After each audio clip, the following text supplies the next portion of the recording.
sit in on it. We don't want it. Oh, I know. Very opinionated. There was a people in this room. Okay. Welcome, everyone. If I can get your attention, it's 6 o'clock, so we got to get this party started. I would like to officially call the Budget Committee meeting for May 23rd, the second meeting of the 2024-2025 Budget Committee to order. Can I have the, oh, actually, Jerry Mason, will you please lead us in the Pledge of Allegiance?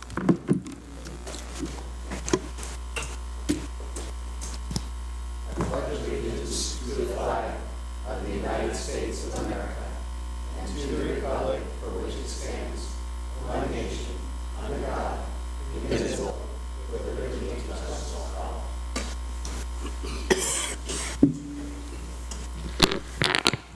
City Recorder, can you please call the roll?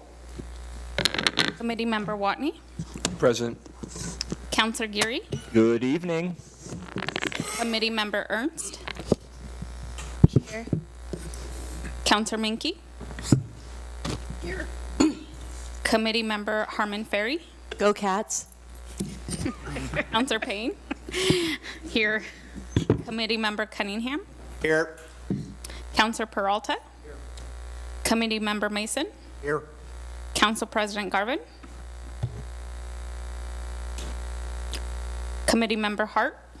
Here. Councillor Chenoweth is absent this evening. Mayor Drabkin. Here. And Chair Hart, or Chair Maxfield. Here.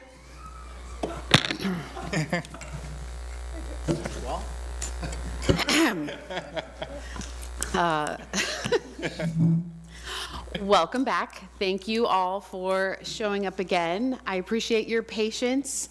I didn't hear any rumors of a recall, so I appreciate that you're letting me continue as your chair.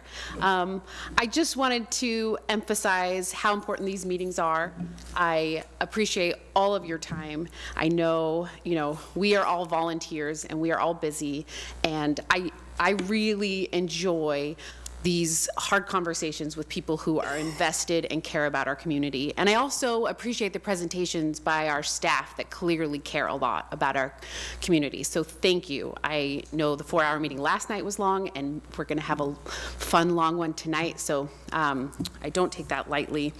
I am going to turn the time over to our finance director to bring up a panel summary agenda. Maybe. So, Chair, while Jennifer is doing that, let me make a couple of remarks. I've actually been waiting for Councillor Geary to make a reference to Maxfield Silver Hammer, but I realize he's not actually a Beatles guy, so I'll have to explain to him what that means later. The final presentation that we'll have for you tonight is the continued focus on financial sustainability.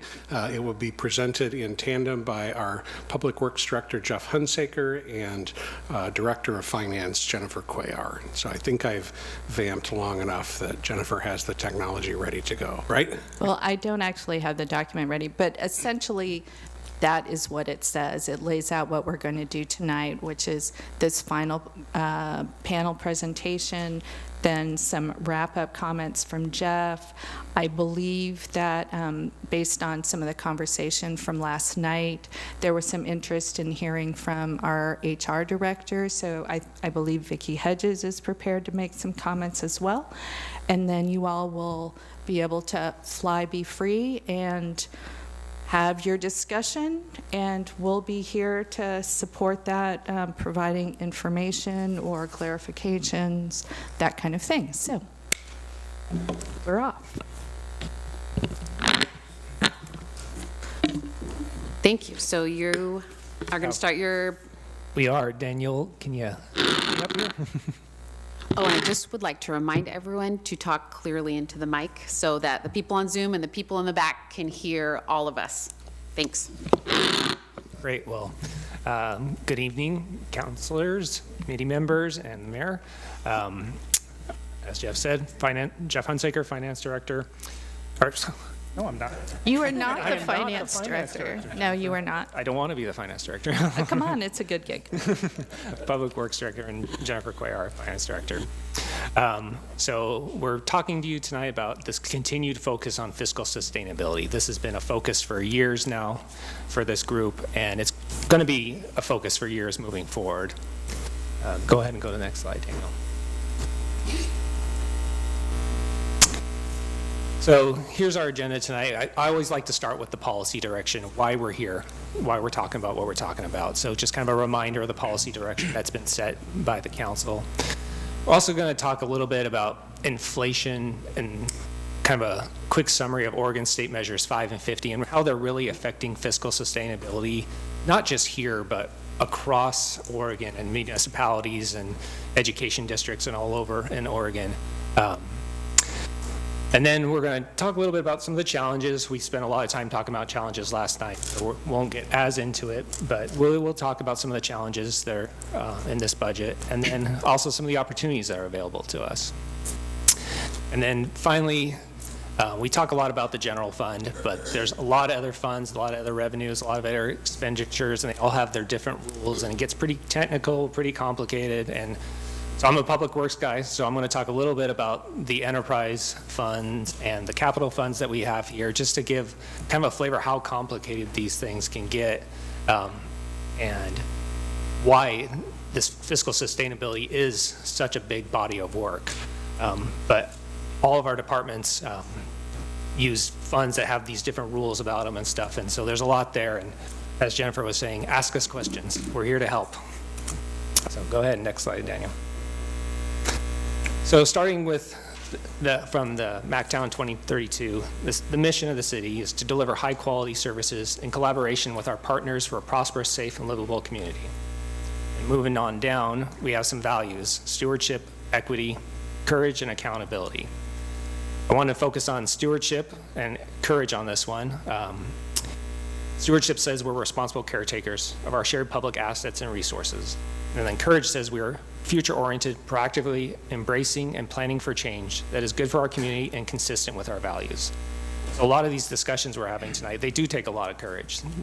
These are big decisions. They affect the community members here today, but they also affect the community members 10 years from now, 20 years from now, 50 years from now. So it takes a lot of courage to talk through all this stuff. So thank you all for volunteering your time to be a part of this. Next slide. Oh. Then moving on down, we have some council goals, and this is where we get more specific on the works that we're being directed to do. But in city government capacity, we're asked to strengthen the city's ability to prioritize and deliver municipal services with discipline and focus. And there's a sub-objective to that, which is address insufficient resources by finding sustainable funding resources, looking for ways to bring additional revenue in the city's general fund.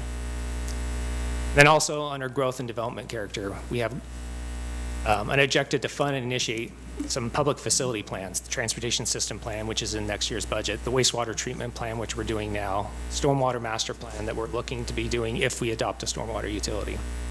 And these are important plans that help us make informed decisions for what we can recommend to you all and what you all can decide from there. So what you see in the graph that's up right now is a way to look at kind of the inflation impacts over the last couple of years. So there are two basic inflation indexes that we look at, and we're most familiar with the CPI. So that's, gosh, the colors, I'm not saying. It's great. Thank you. The CPI is the gray, and that's what we look to when we're looking at, for example, our cost of living increases for payroll. But there's another really important index that tracks construction pricing, and that's the construction cost index. And so you can see that over the last several years, well, there is a dip there in 2023, that it was rising faster than we as kind of consumers, the consumer bucket, were feeling it. So the far right side is the cumulative changes. So the red bar that you've got there is what McMinnville's property tax, how that was growing during the same period. So you can see that cumulatively, the property tax just wasn't keeping up with basic inflationary pressures in the economy at large, and then it affects us as well as we're doing our work, going out to bid, doing some of the really big projects out at wastewater, or the work that Heather's team has been leading in terms of delivering any door place here in town. So this is just to give you a little bit of perspective on the inflation issues. So earlier I mentioned measures 5 and 50 and why this is work that many communities are doing across Oregon right now. So both of these measures were passed by Oregon voters and made changes to the Oregon Constitution. Measure 5 was passed in 1990, and that set limits on the amount of tax levy per $1,000 on a property's real market value. So at the time it set it for $10 for cities and counties and $5 for education districts, basically. So we couldn't go above that. Then measure 50. Jeff, can I just jump in? This is one of my favorite parts of the soapbox. Now, that ballot measure passed statewide in 1990. It passed in 4 of Oregon's 36 counties: Washington, Multnomah, Clackamas, and Jackson. Those were the 4 counties where Measure 5 passed, and so it passed overall based on the votes in those 4 counties. Fun fact. If we're doing that, can I just add that one of my favorite parts about 50 is it didn't only set the permanent tax rate. First, it rolled it back, and then it set it. Yeah, so when they set it at the 97 level, as the mayor referred to, they actually took it and reduced what the property tax levy was by 10%. So, and then it set the 3% increase limit beyond that. So it actually took a few years to even get back to where it had been. So, and the measures do what they were intended to do. They give people a known increase for their property taxes. People on fixed incomes, they can, they can really forecast what they need to spend, right, to live in their homes.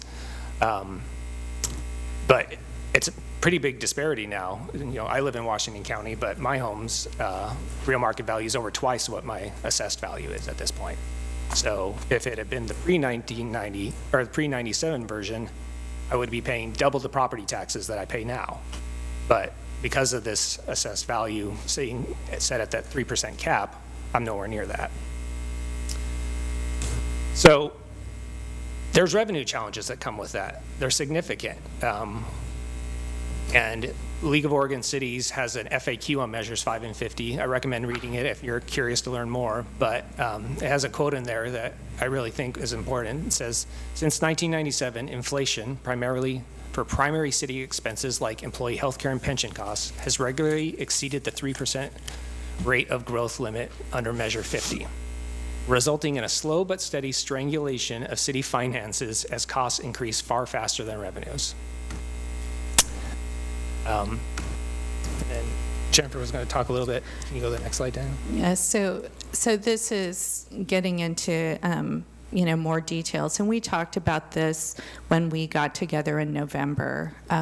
So this is where the change property ratio comes into play, and so this is the purple bands are around the residential properties, and you can see or not see the percentages that for the last 2 years, every residential category in Yamhill County is below 50%.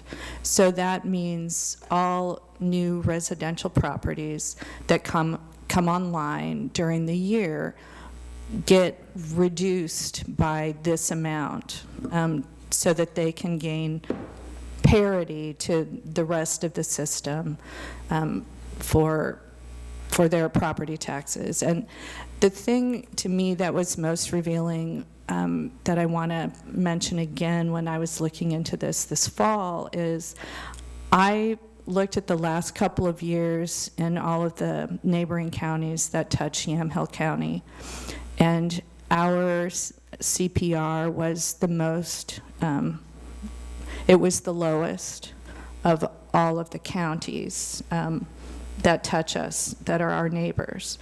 And so I had not really been aware of the inequities kind of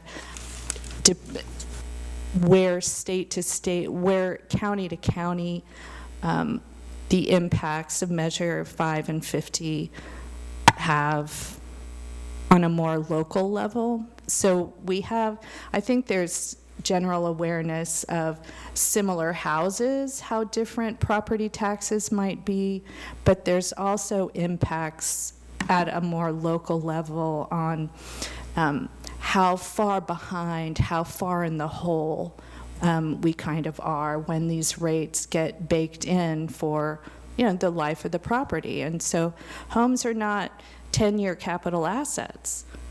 Homes are arguably 100-year capital assets, 50 at a minimum, I'd say. So anyways, it's just when there's a lot of market volatility in your real estate market, and we're all aware of that, it has a lot of cascading impacts, and this is one of them that makes it that much more challenging for public entities to stay on top of just steady state operations. Would you say that is exasperated by corporations buying homes as well as people being able to come into our community and paying 100% cash for those homes?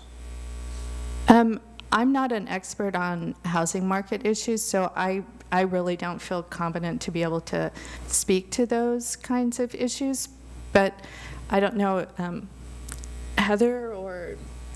We'll table that question for later. Okay. Yeah, we're definitely. I can say, so the planning division did do a study. Of all people, I should know that, right? Yes.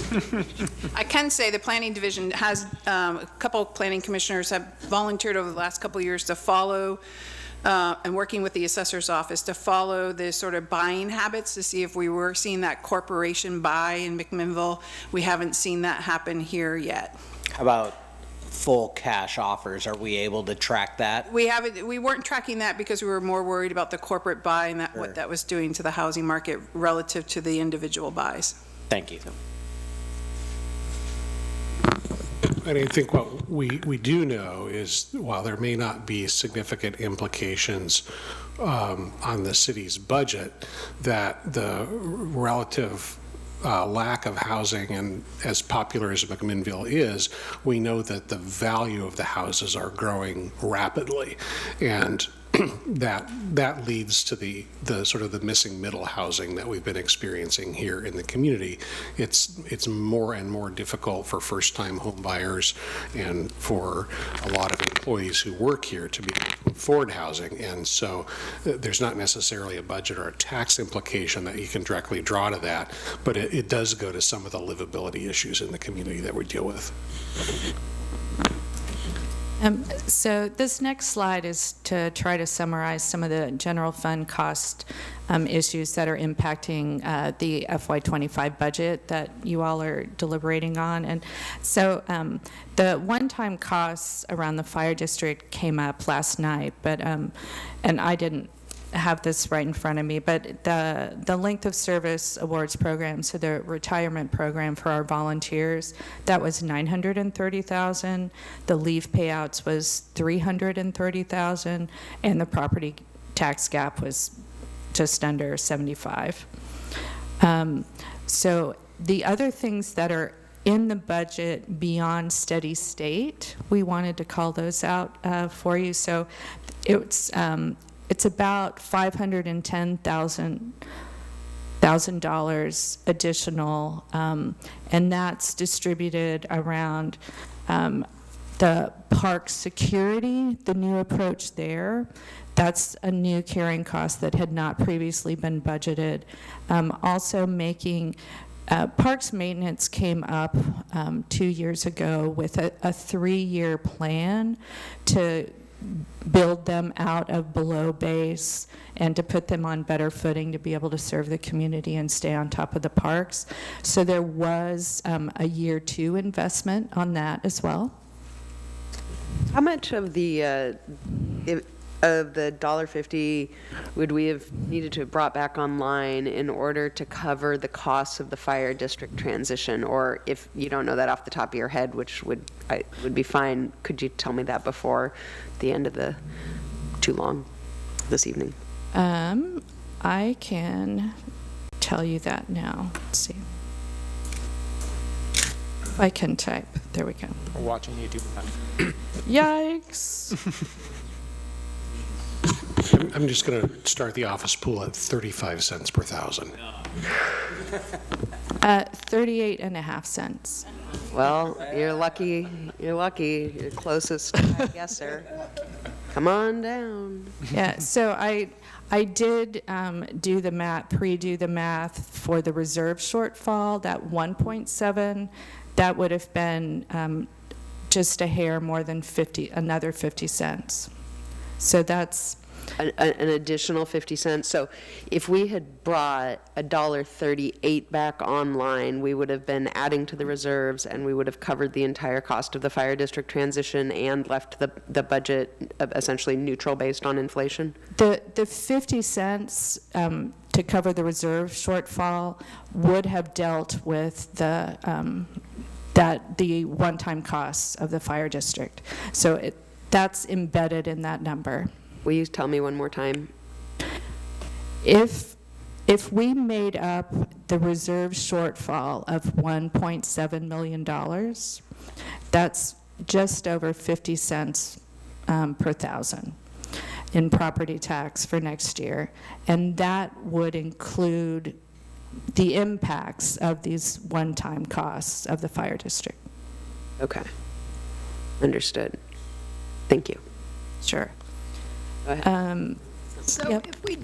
so what you're saying is if we did that, if we took our 50 cents that we're going to actually assess this year, or we've said we're going to assess, and brought it up to $1, that would have covered all of the costs of it? Yes.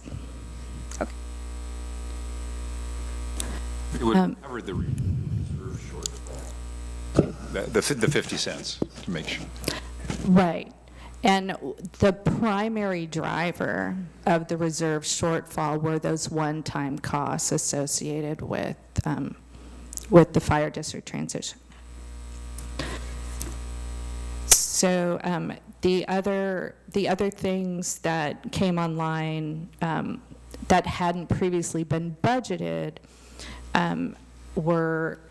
is the annual costs associated with the police department's improved car cameras and the new deployment of their body cam work, and then also the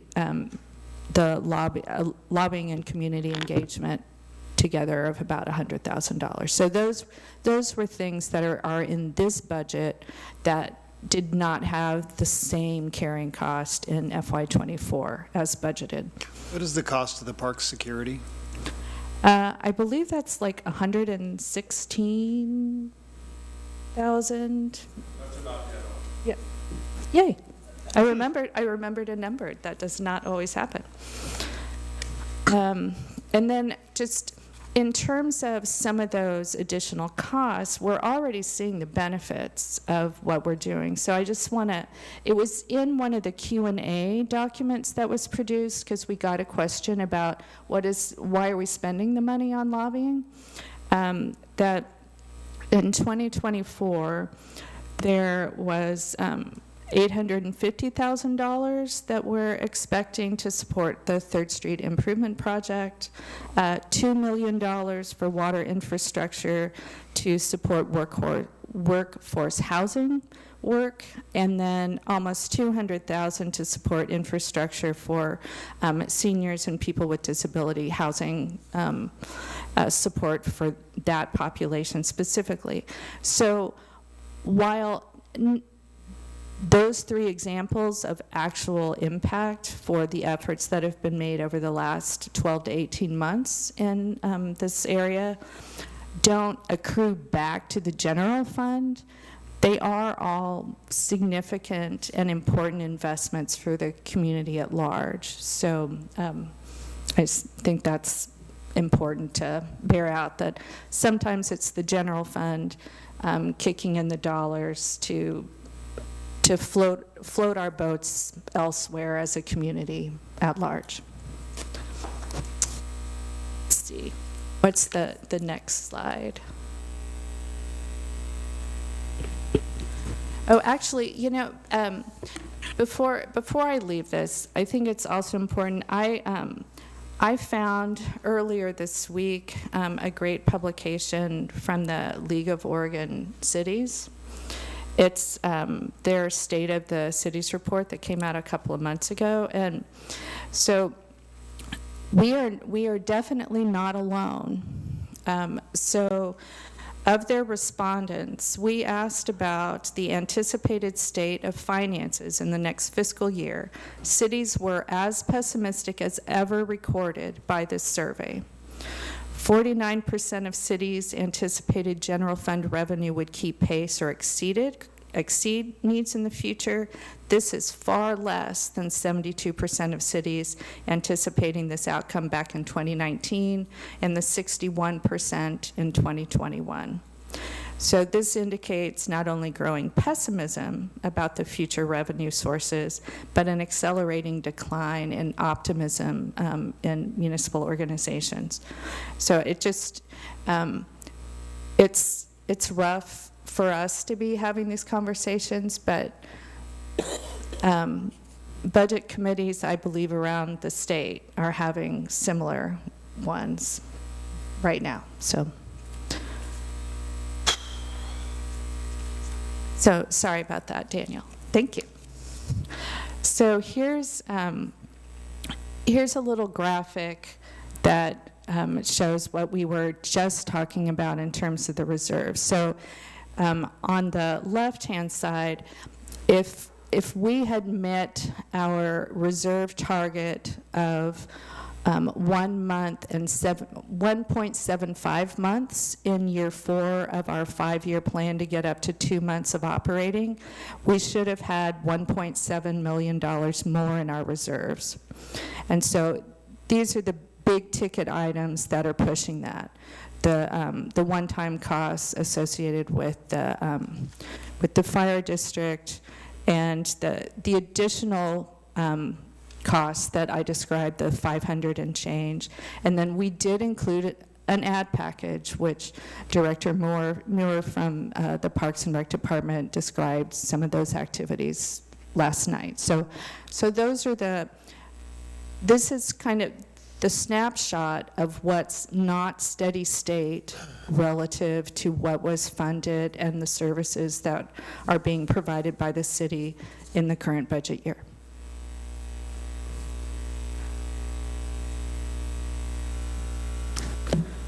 So this slide is almost more of a reminder of what we were talking about last night, so I won't get too into it, but in spite of all this, we are doing what we can to maintain these service levels.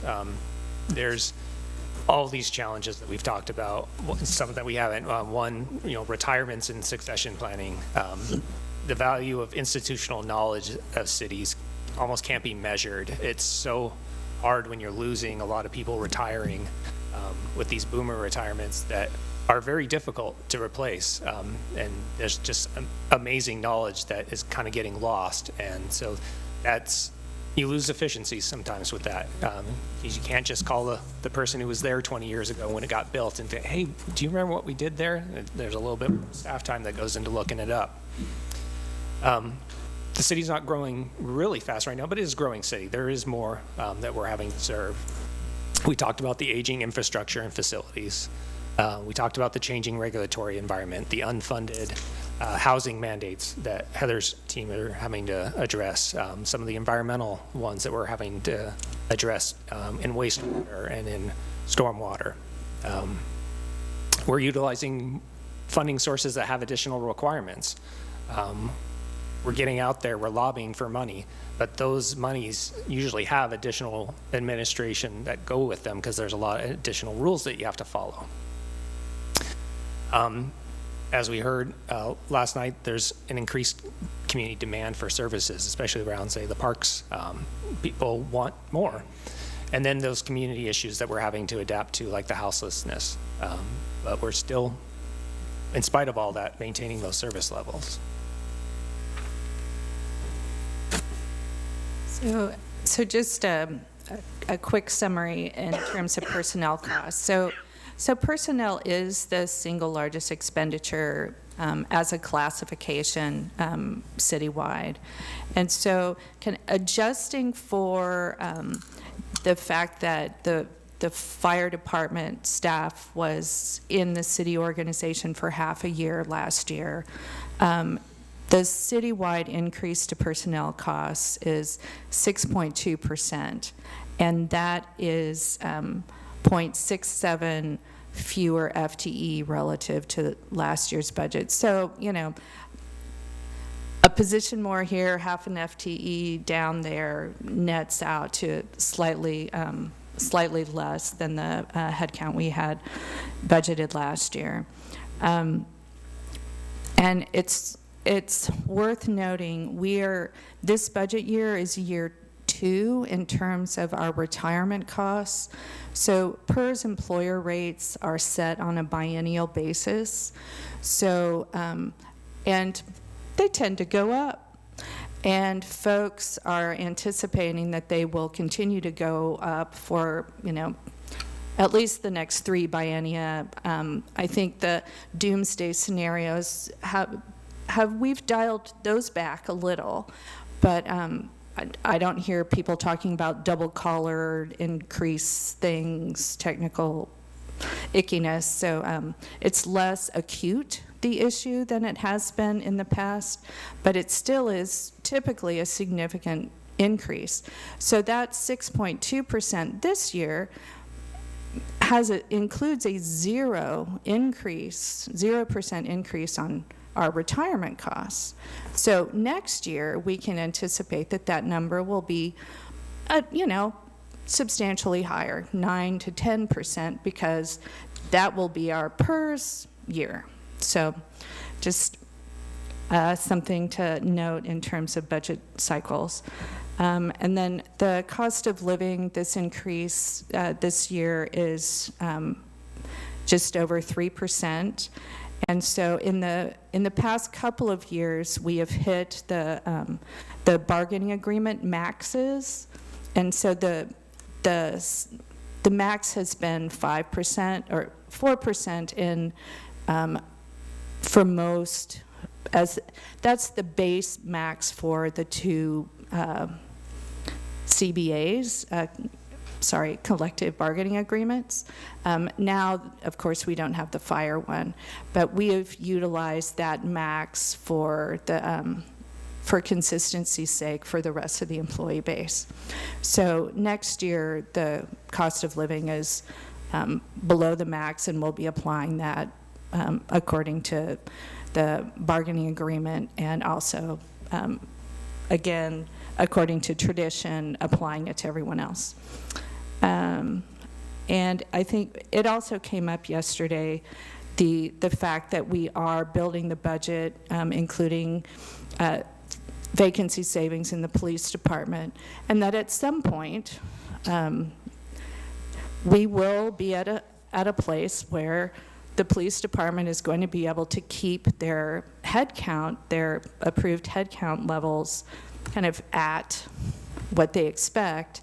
And so that's another approximately $500,000 that's not in this budget, but once we're in, better conditions and doing what we want to do, that'll be another kind of chunk up of carrying costs that we'll need to incorporate. Weren't we told yesterday that even if they didn't have full FTE, that was actually put into contingency, so that the weight of that money is still actually in the budget?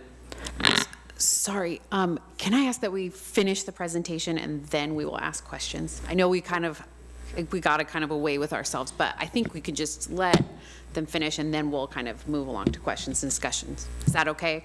Sorry. Yep, that works for me, but I'm afraid I'll forget. So, so Scott, yes, it is in the contingency, but we hope to not use the contingency because that flips to becoming our beginning balance for the next year, and we don't want that to erode. So that's all on this slide.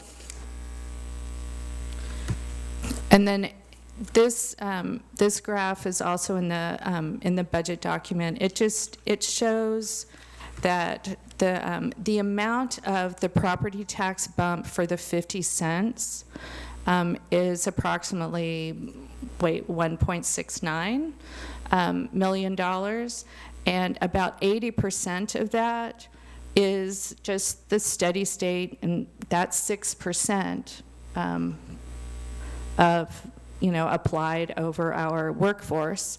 And then when you take into consideration the plans that we're making to begin to address a lot of the preventative maintenance issues in our buildings, we do have to pay those internal loans off. And so that's the incremental difference. And right there, those things together, essentially that was your 50 cents. So it didn't get us very far. So that's all there.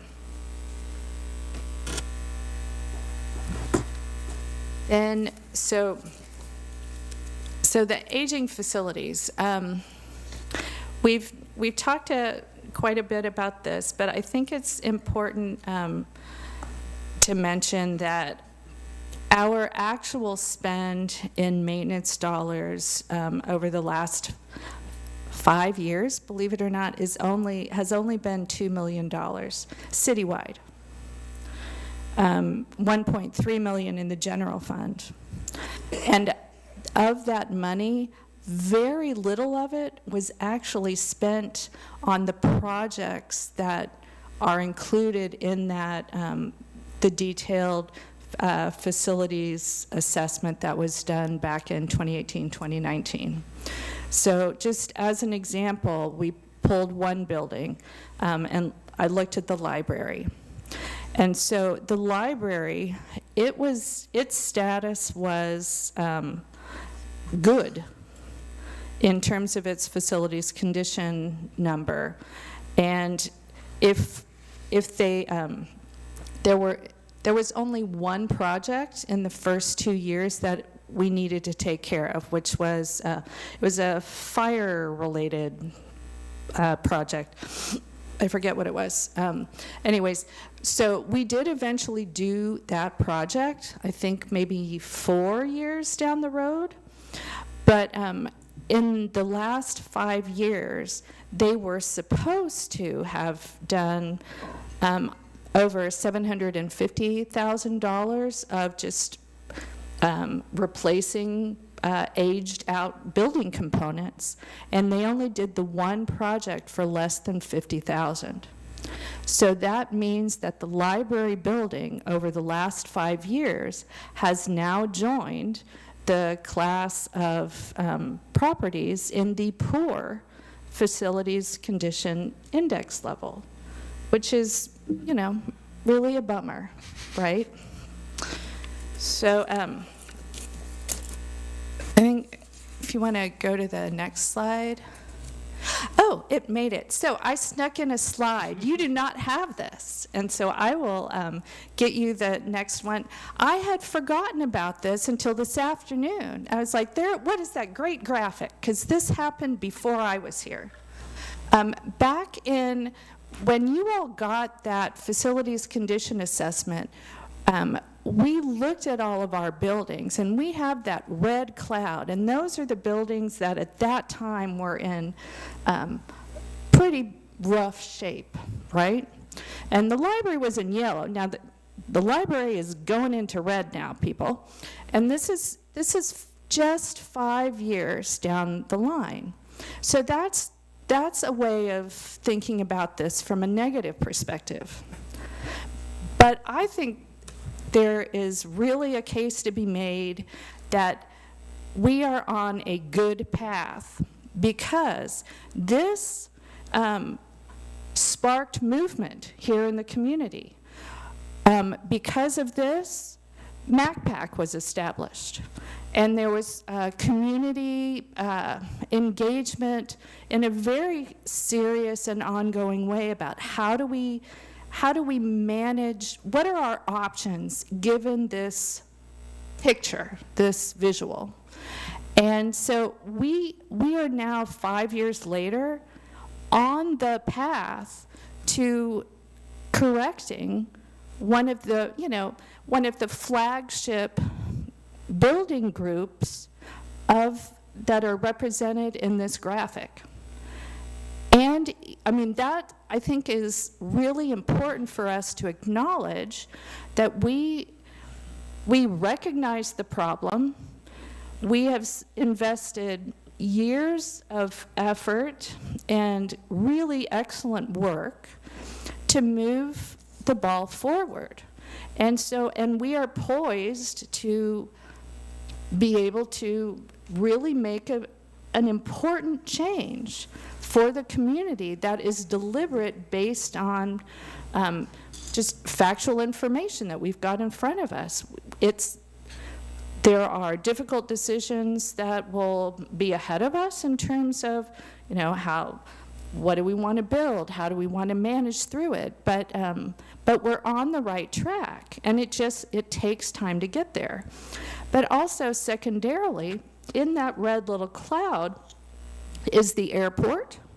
And we heard yesterday that there's work happening in terms of airport infrastructure planning that will be super important and resolve one of these issues. We've also, over the last year, been hearing from the Public Works Department about addressing just the terrible conditions that a large group of the Public Works Department is working out of in those portables.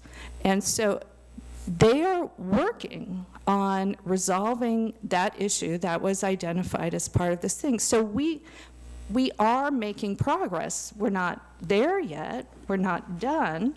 We haven't found all the money needed to make, to get us over the finish line, but we're doing it.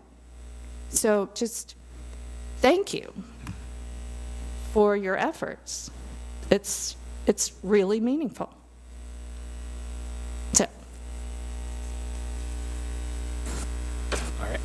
I'll go ahead and keep continuing talking about that positive side of things. So there is opportunities. We've been talking about technology investments and new processes to make efficiency improvements. Often these come with opportunity costs, be it staff time or an monetary investment, but they do pay off in the long run. There are also additional revenue opportunities available within the general fund. We've talked a little bit yesterday about service fees for cost recovery. So this is the planning fees, the engineering fees, the building fees, and being fully cost recoverable with those. We have franchise fees here in the city. Most cities also charge franchise fees on water and electric. We do not do that here. There's business licensing. That's a pretty common revenue source for a lot of cities. We've talked a little bit about the property tax level authority. This budget is the 402, but it goes up to the 502. Jennifer reminded me that we could do investment programs with the monies we do have, and that's something finance is looking at right now. And then also we want to make sure we're doing the transfers right. So when I say the transfers, I'll use human resources as an example. Vicki supplies human resources services to everybody at the city, even the ones that aren't out of the general fund. So, for example, we have about 20-some people out of wastewater funds, Lee's group, and we do a transfer from wastewater to the general fund to help pay for that. Right now, we just transfer personnel costs. There's potentially you could do materials and services costs as well, but right now we just transfer personnel costs to cover for the time that city manager, city attorney, finance director all spend helping all these other funds. Oh, and Just on that note, I think it came up last night. Someone asked about Noel in particular. And Noel, just like everyone in the admin department, it does participate in an allocation across different funds. And we look at that every year and make adjustments based on kind of known shifts and what likely work is going to be taking place in the next year. So we are spreading folks out according to anticipated work. Yeah. None of these are a silver bullet. None of them is a miracle cure. Going back to that talk about measures 5 and 50, managing finances for a city really is a multi-pronged approach these days. It's much more based on fees, charges, user rates, things like that. And it takes extra work to go through all those things. But one thing that I think is important to remember is most of those other fees are more equitably charged to the parts of the community that are using them. So if in the past you used increase in property value to pay for wastewater, for example, well, that's not really, there's no bearing on the value of your property to the amount of wastewater you're using. But since we have a wastewater fee that actually charges based on how much wastewater you use, it's more equitable than, say, relying on some of these just property taxes. So there's opportunities with these different kinds of fees, like a service fee or cost recovery. That's charging the development community for the services they're using instead of having a subsidy by the residents that live here in the city. Okay, so to get even more into the technical weeds of it, but also important to talk about with fiscal sustainability across a city holistically, I was going to talk a little bit about capital and enterprise funds. I have the OAR definitions up here, but capital project funds, we have a couple of them. We have a transportation one, we have our wastewater one, and these are the accounts for those large financial capital expenditures. So when we're doing our solids treatment project, the $22 million project at the wastewater treatment facility, that's coming out of a capital projects fund. Then we also have the enterprise funds. Wastewater is the quintessential enterprise fund we have here. If the city moved forward with a stormwater utility, essentially what that's doing is creating a stormwater enterprise fund. And that's got its own rules around it, but essentially it's, you charge for that service and it stays within that fund and all the expenditures are built within it. Go ahead, next slide. So what does fiscal sustainability look like in these type of funds? Well, there's planning, just like the others, asset management and infrastructure and facility planning. But then we look at, instead of property taxes, we're looking at rates and user charges. We're also looking at system development charges. There's other revenue sources, and then we would want to be looking at capital improvement planning and prioritizing. And this is something I've worked on in another agency and I'm hoping to bring here as well. So an example of an asset management plan. So back in January, we received our payment management budget options report. So this is a report ODOT requires us to do every couple years. It's looking at the pavement condition in our city. So the PCI, sometimes you hear a PCI, that's pavement condition index, and it's literally going out and measuring measuring the condition of every street here in the city. So that's the first part of one of these plans, is that existing condition analysis. What do we have? Then it talks about some management strategies. Using this as an example, it looks at, well, what would it take to increase the pavement condition in the city? What would it take to keep it the same?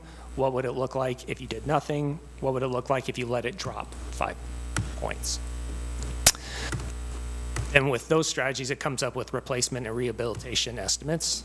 It gives you some budgeting scenarios. And then this is what we use for rate setting. Now, the pavement one we don't use for rate setting because we don't have a utility fee, a transportation utility fee. But a lot of cities are looking to go to that model because state gas tax really doesn't keep up with what it takes to maintain the pavement here. State gas tax is 40 cents per gallon. It doesn't matter what gas costs, it's always 40 cents. So it's just how much gas is used. And so as we have more fuel-efficient cars, we're using less gas. And then also, there's a formula at the state level. So the state brings in the money, 40% goes to cities and counties, and then it's based on a population rate, and McMinnville's been growing slower than other communities, so our share has actually been decreasing as well.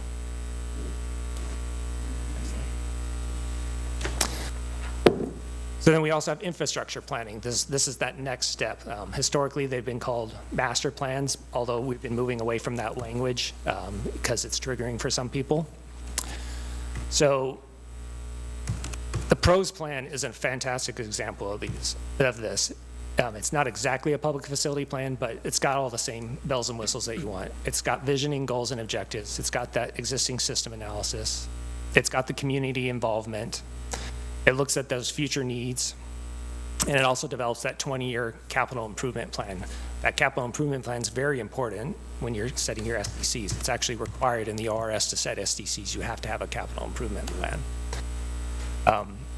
One thing I really like about this plan too, as a engineer, public works guy, implementation is what I like to do.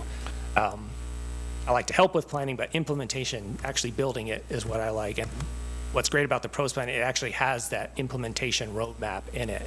You know, I love it when a plan comes together, A-team, all that stuff. The PROS plan really is a good example of what we want to do with these types of plans moving forward. And we actually have a couple in going on right now. We have the airport master plan, and we have the wastewater.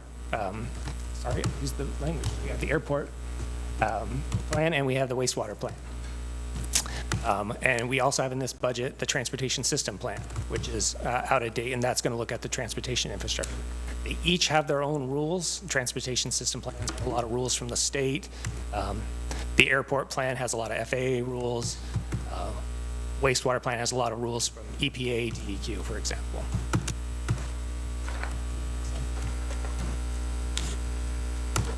All right, so what's the policy around rates and user fees? Well, rate setting is authorized by the McMinnville Municipal Code, and it says in there that it shall be just and equitable. So that's, when you look up the wastewater rates in the municipal code, it says in there that they shall be just and equitable. That's the policy that's been set. We have been doing rate studies every couple of years. Really, rates should be considered annually. This doesn't mean you have to raise them, but you should be looking at them annually to see if there's been changes in operation costs, maintenance costs, so you're keeping up on it. So they really are considering findings in those asset management and infrastructure plans.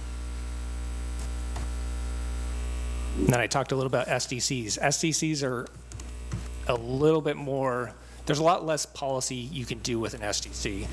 There's a lot of rules in the Oregon revised statutes on how SDCs work. Some people refer to them as impact fees. A lot of states refer to them as impact fees. That's what an SDC is. It's an impact fee. So it's used, it's charged against development, and it can only be used to fund capacity improvements in a system. So you cannot use an SDC for operations and maintenance. And that capital improvement plan that I talked about earlier, you can't spend money on a project. You can't spend SDC money on a project unless it's in that capital improvement plan. You get a little bit more flexibility if you're giving credits. That doesn't necessarily have to be in a plan, but there's a lot of rules and whatnot that we have to follow to make sure we're doing, we're spending our SDCs correctly, and that gets audited every year, just like all the other finances do.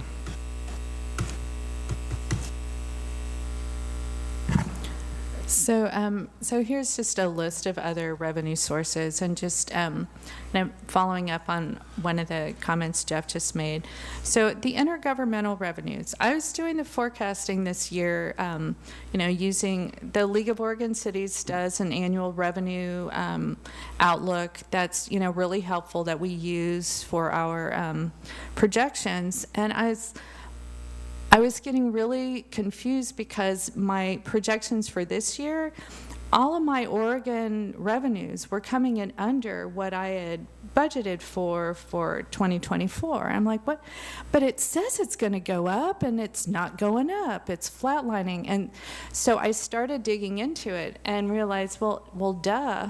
It's the differential of the population growth rate that's impacting us. So like a piece of the minutia in how a lot of these revenues are shared out across the state. So the city of McMinnville is still 18th on the list and has been for, I don't know, years and years. But over the last 10 years, McMinnville's population increase has been 5.5%, but statewide it's been 8.3%. So that's actually a 50% differential in the rate of population growth rate over the last decade.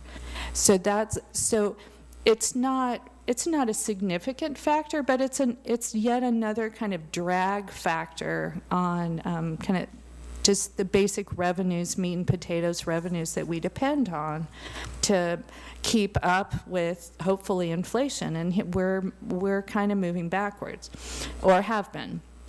So that was like a duh moment that I had a couple months ago.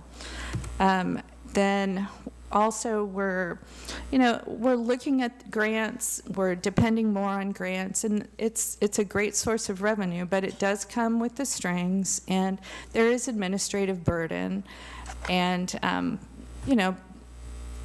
it falls to every department to kind of make their own way, because we don't have the capacity to provide very significant support from support services in terms of grant seeking or grant management, but we still do play a role at the end of the day with all of the financial reporting. So that's just, it's an added risk and compliance burden that we've got when we're taking advantage of these revenue sources. At your desk, and I've given a copy to Claudia, it's a one-pager showing where we're at through March 31st, so last quarter, with the ARPA funding by all of the approved projects and budget. So I posted that on the website as well. So that's been an important source of information, once in a generation kind of dollars that we're, I think, using really wisely and strategically. And then a new program is available to us now that I am trying to get my arms around. It's the clean energy tax credits that are now available starting in the 2023 tax year. It's part of the Inflation Reduction Act that was passed by Congress, I guess, a year ago, or maybe 18 months at this point. And so there are some potentially really meaningful funding that we could be getting on the back end of projects that are either associated with improving our energy efficiency in buildings, it seems like anything to do with solar or electric vehicles or hybrid vehicles. There just are some real opportunities to kind of potentially change our thinking on the incremental costs that these green technologies often do mean on the front end, that actually may pencil out to make them either actually lower cost in real dollars, but certainly makes it it changes the mindset, I think, in terms of what we might be able to do, and that's on the books for the next 10 years. So we need to dig in and understand and make sure we're taking advantage of those opportunities to bring cash back to the city for those kinds of that kind of spending that we've got. Okay, and earlier I mentioned capital improvement plan and a prioritization process. So we have a lot of CIPs or capital improvement plans built into these other plans. They all have their own priorities that come out of that. But there's dozens of needed capital projects that are identified in the transportation, utility, area, civic plans. But we don't have a holistic 5-year city CIP. And what that is a document developed annually by staff that's going to serve as your roadmap for the capital projects that you're going to plan, design, and construct over the next half decade. And what's nice about that plan that brings it all together is considering your fiscal and staffing resources as well that are needed to execute that plan. And then as Jennifer was reminding me earlier, it also helps us to coordinate our lobbying resources as we're looking for these other funds. And it also helps us coordinate maintenance. So obviously if you're planning on rebuilding a street, there's no reason to go out and repave it in a year before it's going to happen. So that's the basic of a CIP, but there's also a CIP prioritization process. And what that is, it's an objective means of prioritizing the projects through a weighted scoring system that's developed to represent the city's goals and priorities. And so this is a body of work that I'm going to be hopefully taking on next year with the council, but the council's who sets the priorities of the city and those weights to these different categories. They could be things like health and safety. They could be equity, financial viability, partnerships. There's all these different categories that you could weight. And then what it does is it objectively looks at all these projects and communicates back succinctly to the council and the budget committee. These are the projects that are coming up as your priorities based on this weighted system. Okay, so we've been talking about a lot of stuff. It's heavy. You don't have to look into the details of this, but about a month in when I was here, I was like, gosh, I've only been here a month, and this is a lot. And I can only imagine what it feels like to others who have been here a long time. And so I was like, well, how often is the council going to be making big policy decisions over the next few years? And I started listing them out. You know, there's an SDC decision here, a rate decision there, a park bond, all these different things. And it's like, this is a lot. And then I started putting in, and you see it in the blue, that's all the staff work that goes into getting the council ready to make that policy decision. And I mean, it's just a lot. And that's what happens when you move over to that multi-pronged approach. You're going to be looking at making a lot of decisions. We hear it when people are like, oh, it's just another fee. It's just another increase. It is. It's kind of how the fiscal models work now, is you're doing incremental fees for all these different things that are, in theory, more equitable, but they're big. They are big decisions. They affect people's finances today. They affect the infrastructure and systems people are going to have 20 years from now. And I want to just go back to those values that the city has of stewardship and courage. And that's what this body is doing, is that it's exercising that stewardship and that courage to really look at these hard decisions. And we, as staff, thank you for working with us on it. And that's why this fiscal sustainability talk is going to be continued beyond this year. It's just going to kind of keep happening. That's just what it takes these days. And with that, I guess we'll turn it over to Chair Maxfield if you have any questions. Do you want to start? Yeah, I got it. No, do what you need to do. Well, we're going to open it up to comments and questions, and I'm going to turn it over to committee member Cunningham. Chair Maxfield, before you start, I did want to state for the record that John Richter, who provided public comment yesterday, submitted a hard sheet of the city benefits. I will be scanning this and putting it into the record. Oh, thank you very much. Did you want to start? Sure, I'll start. Yeah. Again, I'm always impressed with how much work our teams put into all of this. So I want to start with that. And clearly, this year, as in the year before and the year before that and the many years before that, they're all hard decisions. But specific to Jennifer and Jeff that we just talked about, I do have a few questions. Jennifer, you spoke to PERS, and that you were kind of alluding to in the next year we could see added to the budget. So it's not pertinent to this year, but it's us thinking about the years to come. And you said that the likelihood of that was between 9 and 10%. And as much as I love percentages because it's how I work in, those do need to equate to dollar numbers when we talk about, you know, our permanent tax rate. What would 9 to 10% look like in a dollar number for us?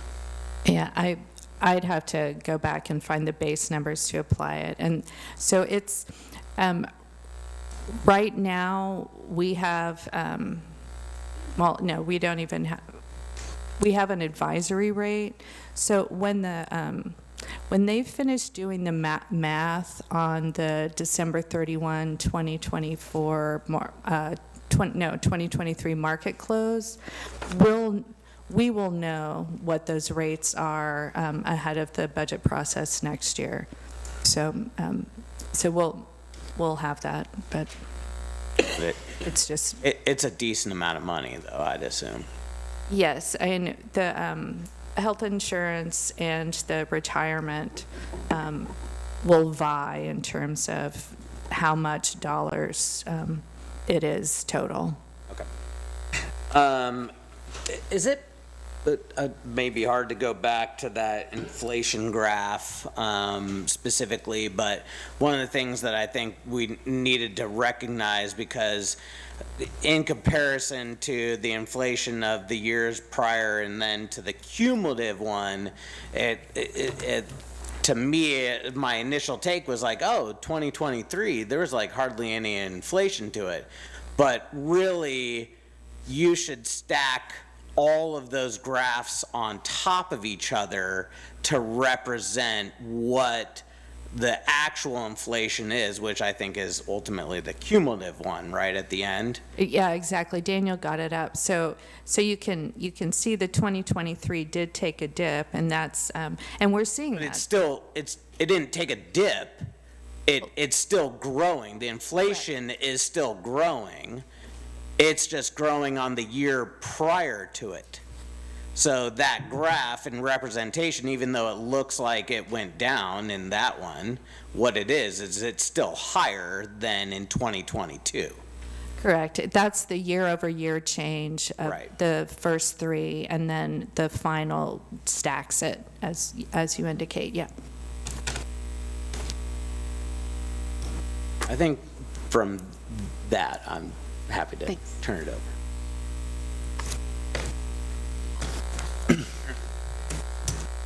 Council President?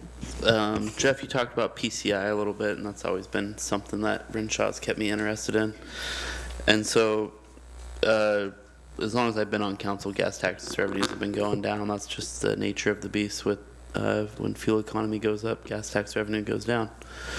So if we're looking at ways to fund our street maintenance department, from my understanding, the 70% side of TLT is off the table. That's not legal to use for anything, even though a lot of tourists do drive here. We can't use that for any sort of street maintenance. Is that correct? I believe that's correct, yes. Okay, so you mentioned a transportation utility fee. That would be similar to the stormwater utility or something like that, where it's put on citizens just per citizen, or? Yes, that is a model that a lot of cities are moving to. There's other things you can do. There's local gas taxes, things like that. I've seen more movement toward that transportation utility fee, and there's lots of different ways you can assess that. But it works like a utility. Everybody's paying their share for it. And what's the push for people to go away from a local gas tax? Is it because that requires voter approval, or? Part of it's the voter approval, part of it's the, again, the decreasing gas tax revenues that are out there. So it's kind of recognized as a failing model. It's failing slowly, but it's a failing model. ODOT's been looking at road user charges and GPS and all this other stuff, trying to find a solution for it. So most cities are now looking toward that transportation utility fee instead, because they recognize that the gas tax model isn't going to be sustainable long term, but it is still an option and a way to go. There's also, I mentioned I live in Washington County. Washington County, some of the revenues are also through vehicle registration. That doesn't exist here in Yamhill County that I've seen. But that does bring in revenues as well. That's another one that could happen, but that's obviously a partnership with the county. Sounds good. Can I follow up on that while it's on subject? Yeah, I got one more thing. Go ahead. On the PCI and Yeah. revenue. Thank you. Has anyone tried to crack the nut of the pandemic, post-pandemic, or even how long beforehand, just the at-home delivery increase to just, I'm going to throw them under the bus because they're not here in the room. Well, they probably are. Amazon trucks, just car companies have propped up entire truck models to create and sell, and they're, UPS contracts Sunday deliveries for it. Just how much our roads have, and everyone's roads fairly, have taken a beating just on that increase in traffic. Has anyone taken a run at figuring out a way to capture that for our roads? I haven't seen it going after something big like that, like an Amazon or whatever for revenue. That's going to be a big lift no matter what you do. And essentially, that's their businesses, so it's a pass on to the consumers, really. And so the people that are doing the deliveries, I would expect long term, if that model was used, it would just increase delivery costs for people, but then it's going to the people that are using the deliveries. So it's more equitable that way. I haven't seen anybody targeting specifically delivery companies yet. Okay. So I think that they are subject to the weight mile tax right now, which is bundled into the gas tax and distributed on a per capita basis. And I think one of the things that you're pointing out is that historically those weight mile taxes have been generated by large vehicles on truck routes and on highways, and then everything just sort of gets distributed. The use of the infrastructure is now expanding to residential roads, which are designed to take those loads, right? And so the model to distribute the money on a population basis doesn't really address where the impact is occurring on residential streets, for instance. I think that's the piece that nobody's come up with a solution that I've heard of, and I don't know that folks are even working on it. I think the state's really more focused on a sustainable source that's going to grow commensurate with the impacts on the system, but probably not as nuanced as delivery trucks on residential streets. Or Uber Eats with a burger or a pizza. Right. We don't do delivery. Right. Thanks. Curbside delivery. So back to the gas tax thing, I realize it would be more work because it does go to the vote of the people, and it does have a diminishing value as far as the trajectory of it. But I do like that personally if we're going to look at PCI, because it captures some of our tourism traffic, providing they have to fill up here, and it doesn't put the burden solely on a city taxpayer. The county residents that drive our roads would be potentially buying gas locally as well. So, and it lets the voters decide if it's something that they want to support. But I continually see our PCI going down as long as I've been on council, and you can see part of Baker Creek Road kind of has that alligator skin look now to it, which means it's more porous and puts more burden on the stormwater system that doesn't exist to its full potential. And the other thing I would be interested if it's legal or available is if we could put a burden on developers when they come in and they want to put 300 houses up, and that's going to create so many extra daily trips. So if we could work in some sort of asphalt maintenance fee into their development costs and capture it that way. That one's pretty tough. So there's a lot of Supreme Court rulings on what you can charge development versus what you can't really charge development for what a city already has. So maintaining it gets iffy. They were literally just reviewing a case just a couple months ago that was from Oregon, it wasn't Oregon, it was California, but they're looking at that idea that you can't charge development for the maintenance of your existing system because you're putting the burden on people that aren't here yet. Okay. So that it goes to like just some constitutional rights. Yeah, no, I get that. When we see developments come in, it's always traffic count and concerns about congestion, and so it's very road driven and intersections, and so if there's a way to capture some dollars for those improvements. Yeah, you capture those with your TSDCs for sure. It's your transportation system development charges, and those can be used for the capacity. So the intersection improvements, adding bike lanes, adding sidewalks, that kind of thing. And are those currently at cost recovery, or are they lower than that? I actually don't think they are at cost recovery right now. They're lower, yeah. So the idea of development pays for development, that's your policy decision with SDCs. Are you going to make development fully pay for development?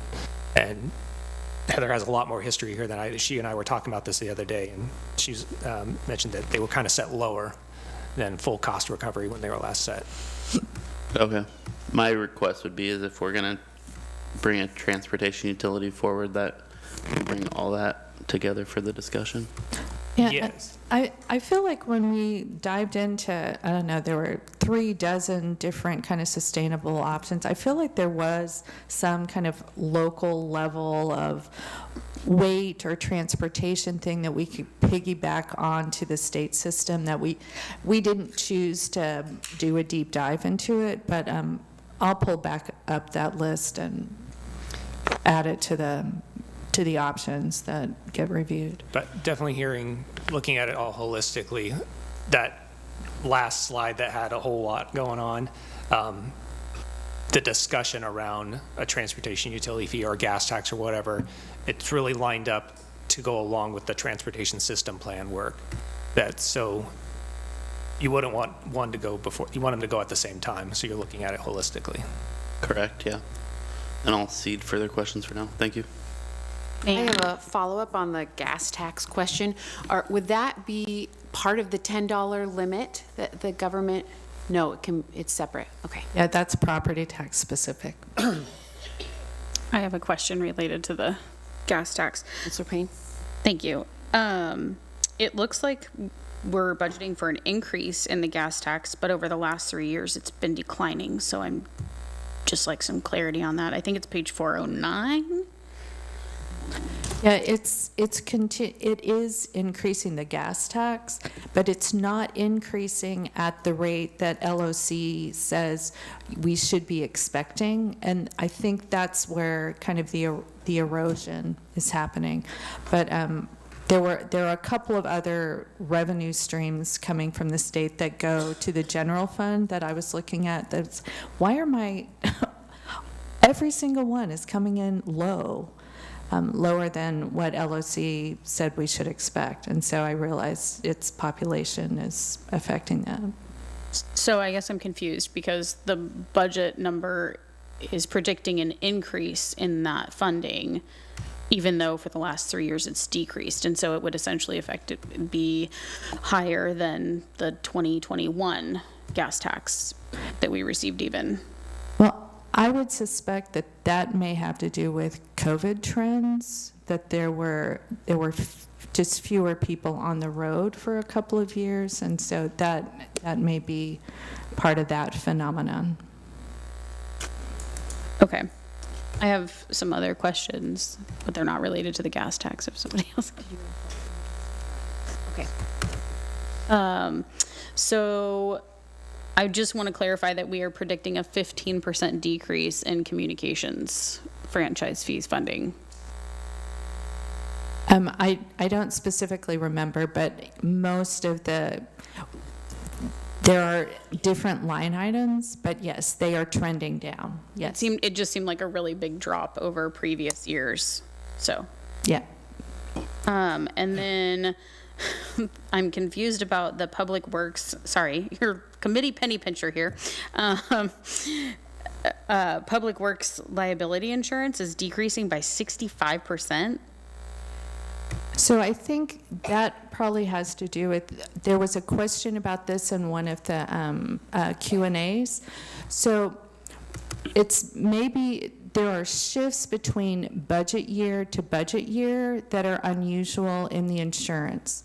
And the reason why is after we put to bed our budget last year, we get in our insurance invoice a lot of very specific data. So this year we were much more targeted in terms of, hey, these 7 cars belong to the street fund. We know exactly how much that insurance is. So we did our billing in a much more discrete way, whereas before we had just applied some general allocations. And so you do see a lot of changes. So what this year's budget is based on is the FY24 actual with the increase on top instead of referencing back to the FY24 budget. So there are some variances that you see because of that change in practice. Okay. Well, thank you for the reconciling the wheres and the whats. On page 355, I was surprised to see that we're expecting an extra $190,000 from the opioid settlement. I think last year was 60, or this year's 60,000. Yeah, so that's one of those accounting and budgeting oddity things. So when you get in restricted money, which the opioid dollars are restricted, you only recognize the revenue when you have an expense to use on it.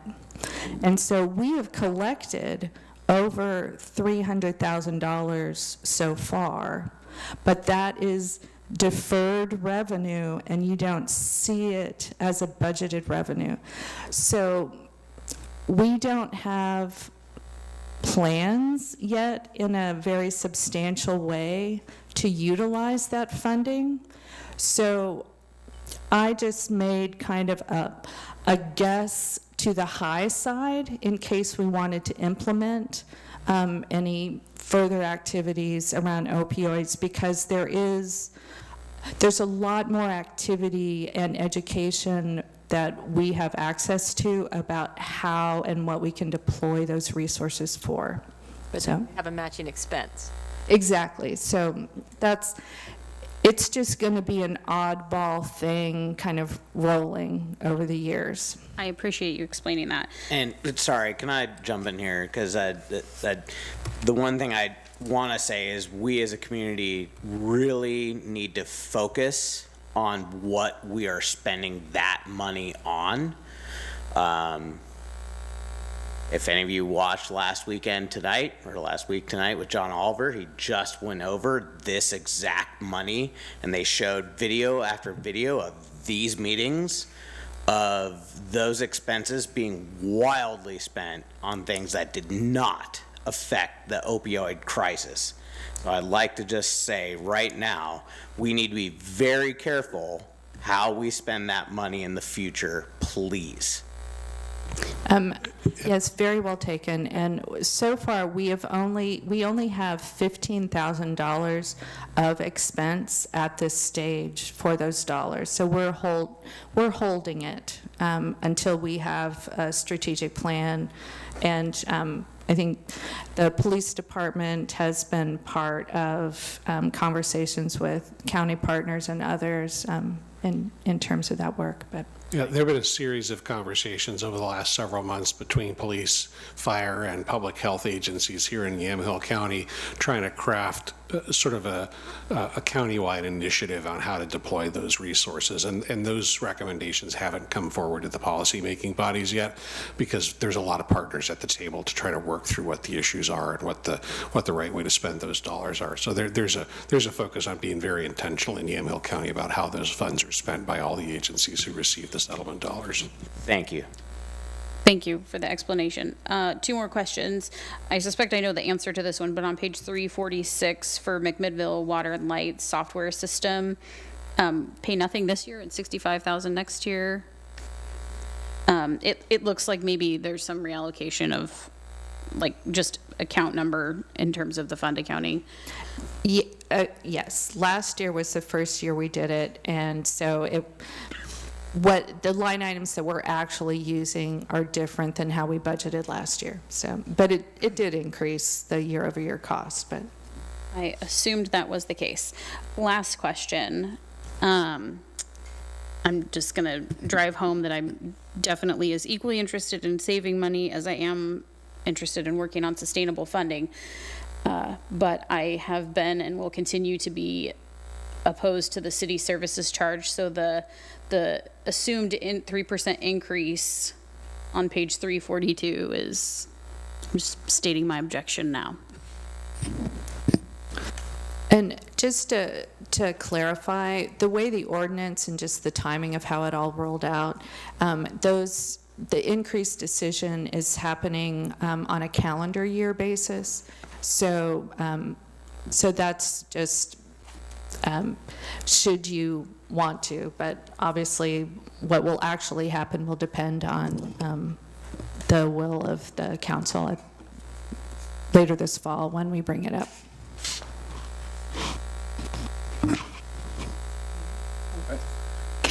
Committee Member Hart? Thank you. I have some questions about enterprise fund.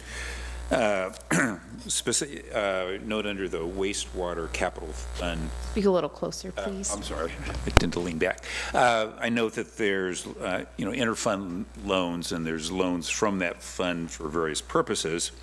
And I'd appreciate just a little bit of a refresher course on the rules relating to the use of enterprise funds in the form of loans for other purposes, what the benefits, the risk, and the rules that apply to that. I don't remember the ORS, but I think I did write it down in one of the responses. So it's in one of those Q&A documents has the ORS cited. So state statute allows interfund loans in local government organizations.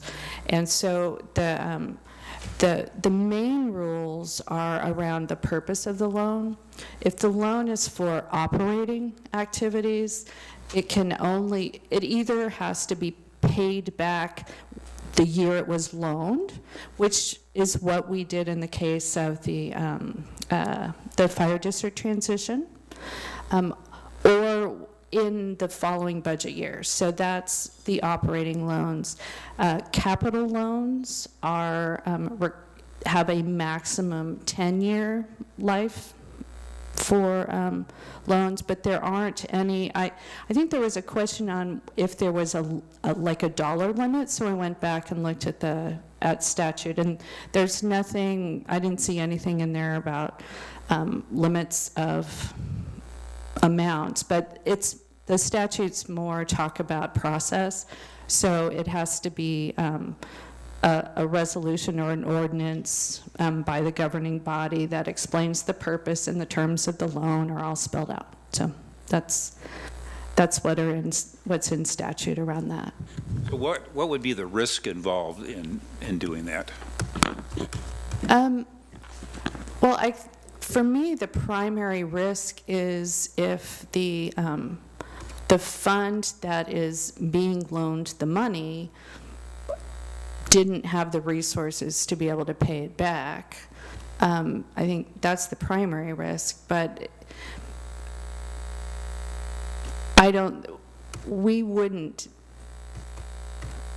we as staff wouldn't bring forward loans if we thought we weren't going to be able to do that. So I think we would, stay on top of that, and we can continue looking at it. But the reason why it's a really good opportunity or a good option to utilize is it's the lowest cost of borrowing option available to local governments.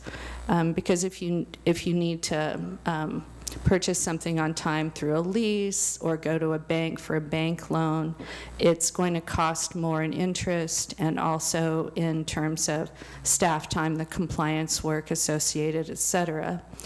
And the flip side here is we've got, like, one of the things on the list of potential, better revenues is we just don't have an investment program here.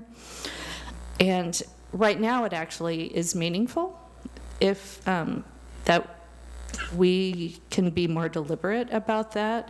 So there is a lot of free cash sitting in the wastewater fund because of the way the rate system is designed.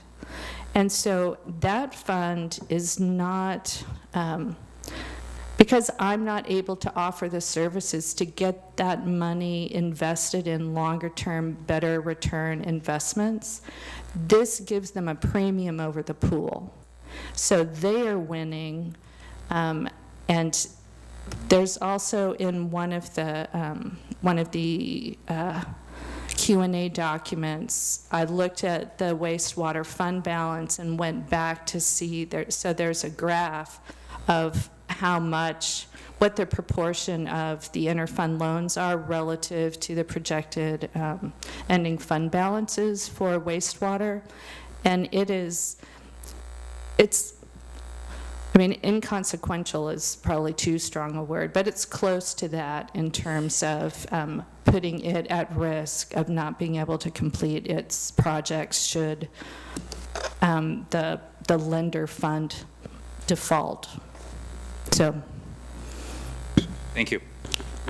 Chair, could I just sort of interject? It feels like we're drifting into general questions about the budget, and we want to be able to answer those questions. We've got a couple of more summary pieces to wrap up. So if there are questions specific to the presentation, we'd like to get through those. And then before we get back to general questions, I've got a few remarks. And then we had the standing question for Director Hedges to address. So we want to be able to get that information on the table for you before we continue with the general inquiry.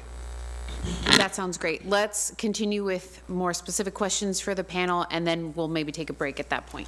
So does anyone have specific questions for Councilor Geary? Not the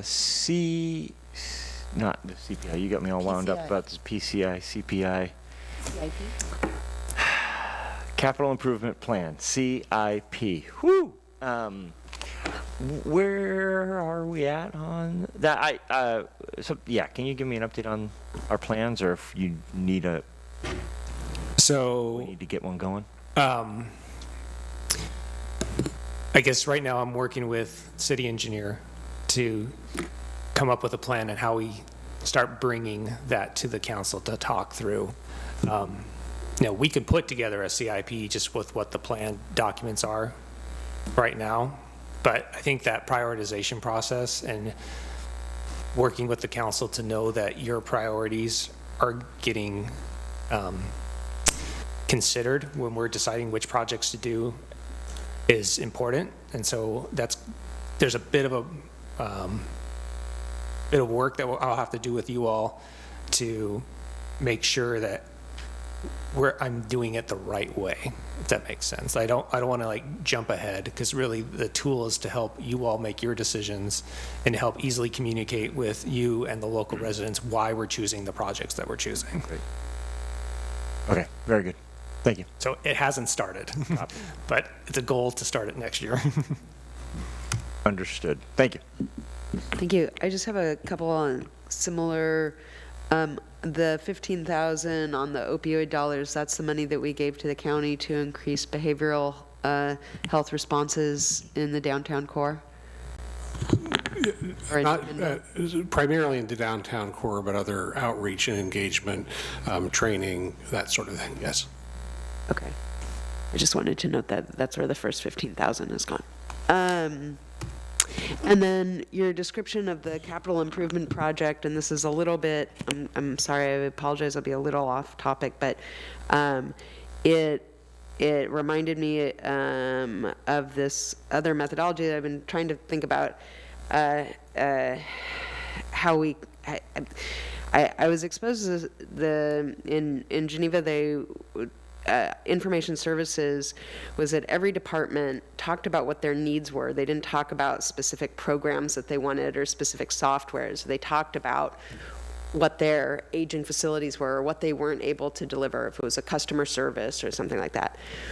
And then IS did all of the tech research and brought back a whole list of recommendations, and so what they're trying to do is reduce the number of redundancies and programs and try to have fewer programs that served the city as a whole. And then they essentially created a capital improvement project list for IS, and then that went out for review to a committee to then help prioritize it, and so it kind of took the weight off of staff, and it kind of got everybody bought in, because then when they would onboard a new technology, they were also training across the entire city at the same time. I just thought it was a very effective way of managing needs like that. They also don't have any cyber liability insurance, which is interesting. And the whole country was under a cyber attack when Vladimir Zelensky showed up, and it shut down the entire country for about 3 hours, including the airports, and then they got the entire country back online, which was, I thought was also interesting. It's a big recovery.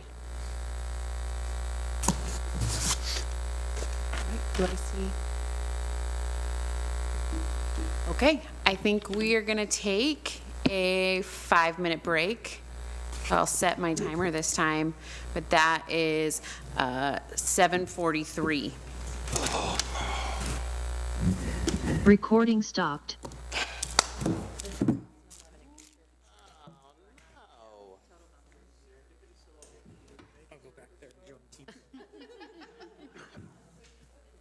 Don't tempt me with a good time. Only if you bring it back for everyone.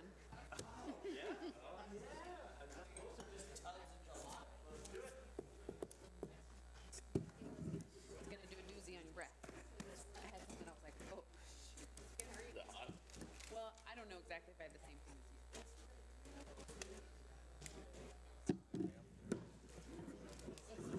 Jerry. Oh, which Jerry? Thank you. Or Jerry. There's two of us. We have plenty of them. Yeah. Oh.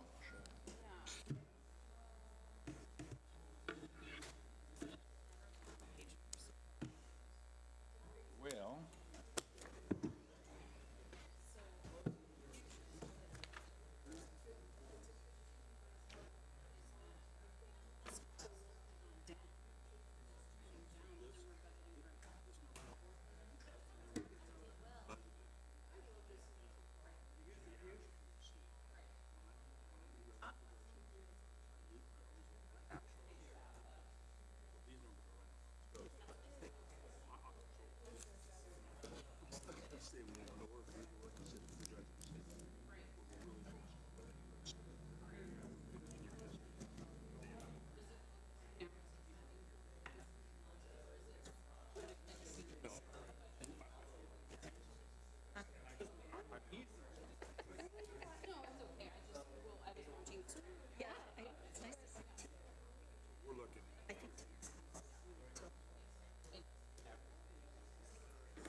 So his percentage is what? And it is.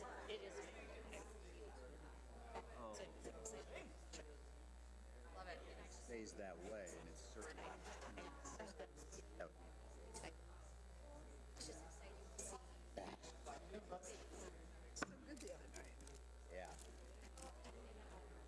I hope it's not passing. The bird and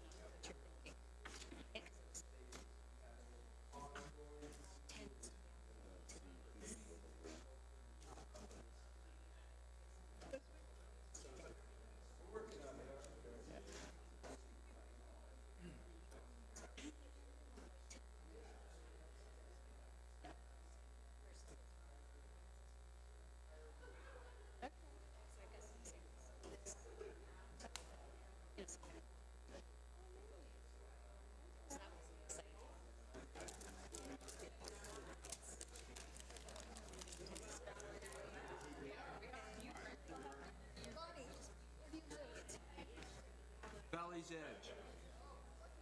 Recording in progress. You were in that meeting Monday. You heard me. I'm not done. I'm gonna be in her office in another week or so. 'Cause that road, we go out there and measured it. Literally, there are 3 feet on each side of a semi going up that road with 2 pickups on each side. Yeah, it is.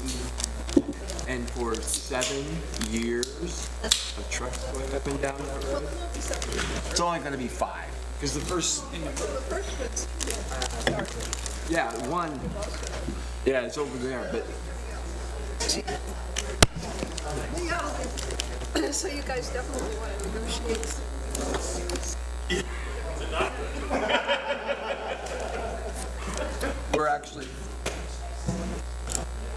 We're actually moving our Come back. selling of the house out. Not at the time. Yeah, so we're gonna kind of wait and see. We originally Start counting down, that's what I have to do. One more thing. Come on, Peter, come on. This is a huge house. When do I stop doing that? I'm counting down for my 12-year-old. 1 floor. Wears off, and then it's like, now it's not effective anymore. So Well, they're like, I'm on. we'll probably just move that up. Now, depending on what we sit there. Okay. Hopefully we. Yeah. More minutes. No, the upstairs bedroom in my world is all up. Do it.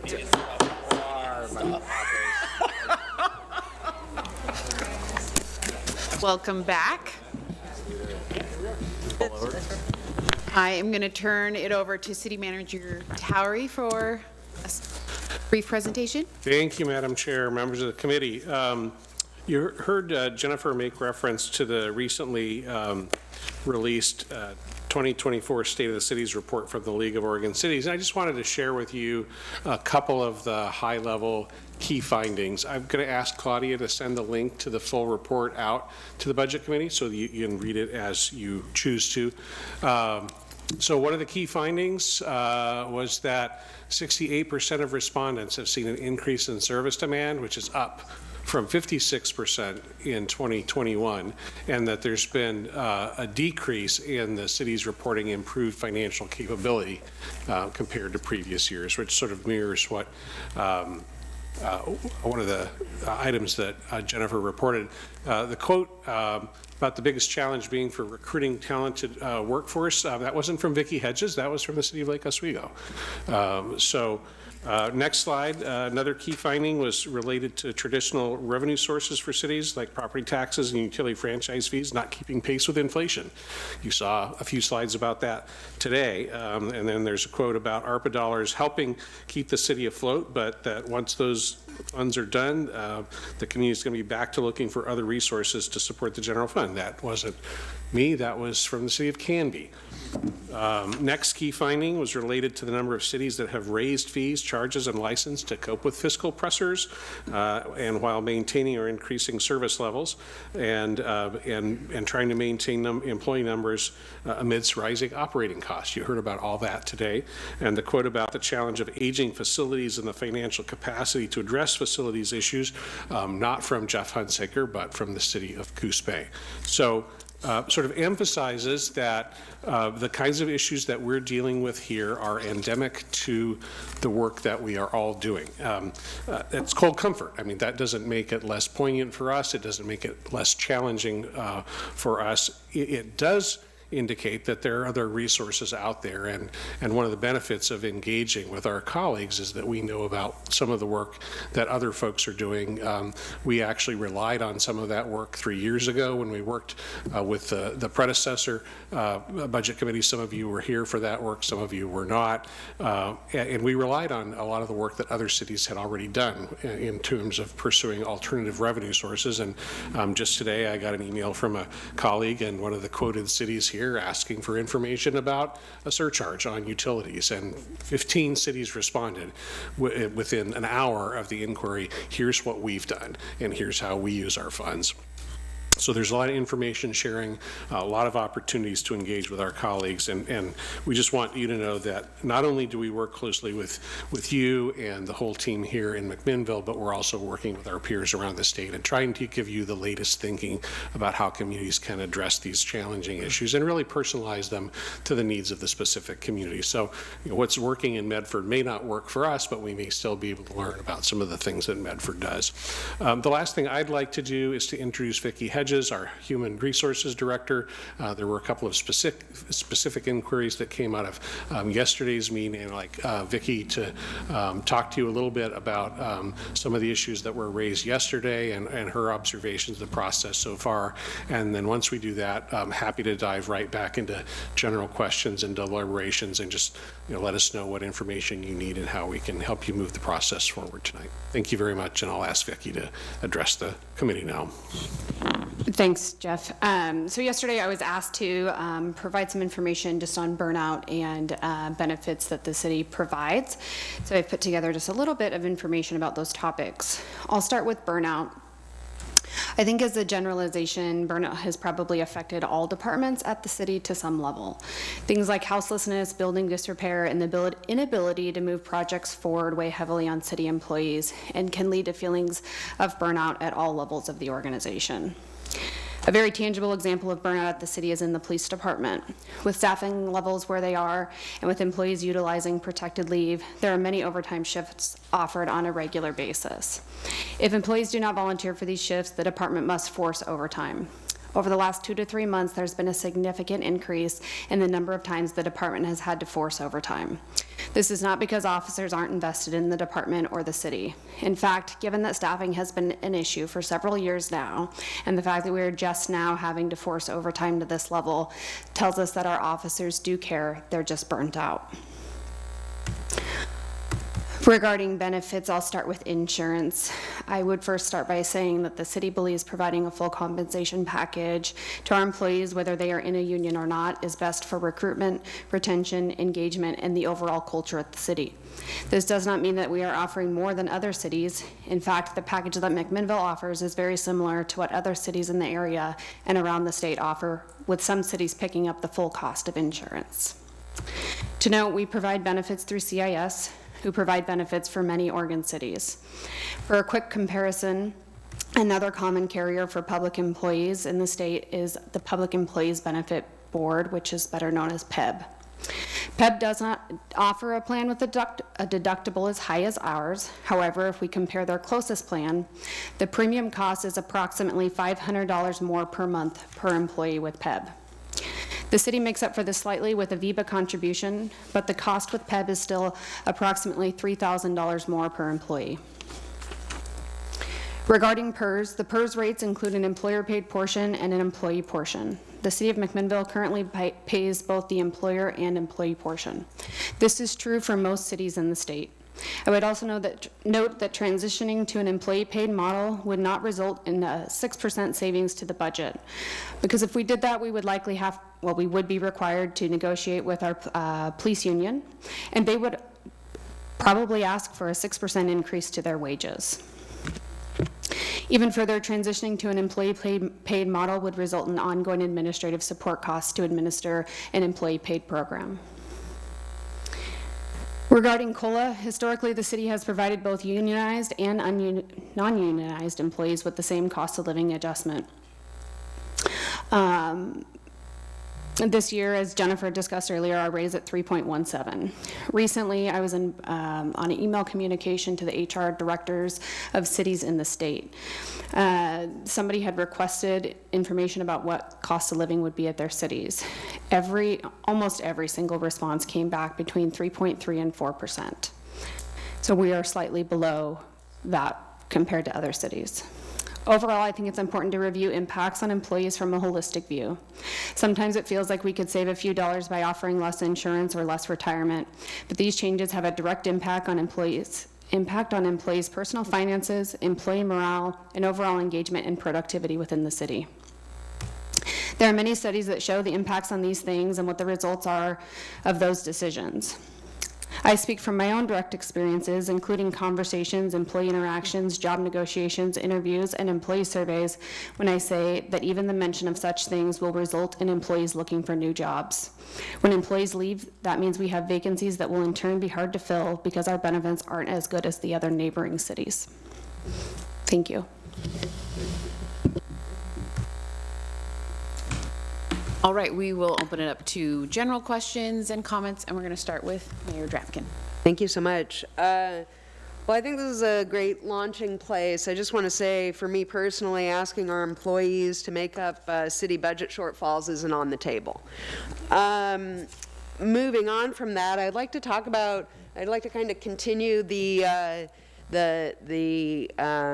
of the positive conversation that was happening earlier. I started to call out some things yesterday specific to community development, but kind of stopped there, and I had put little hearts next to a number of things that I saw in my document here, so I tried to flip through and highlight some of those things. So I want to again call out all the great grant work that was done. That wasn't just by community development. There were lots of grants that paid for things. We read repeatedly and heard about the expanded tool library, or the library of things rather.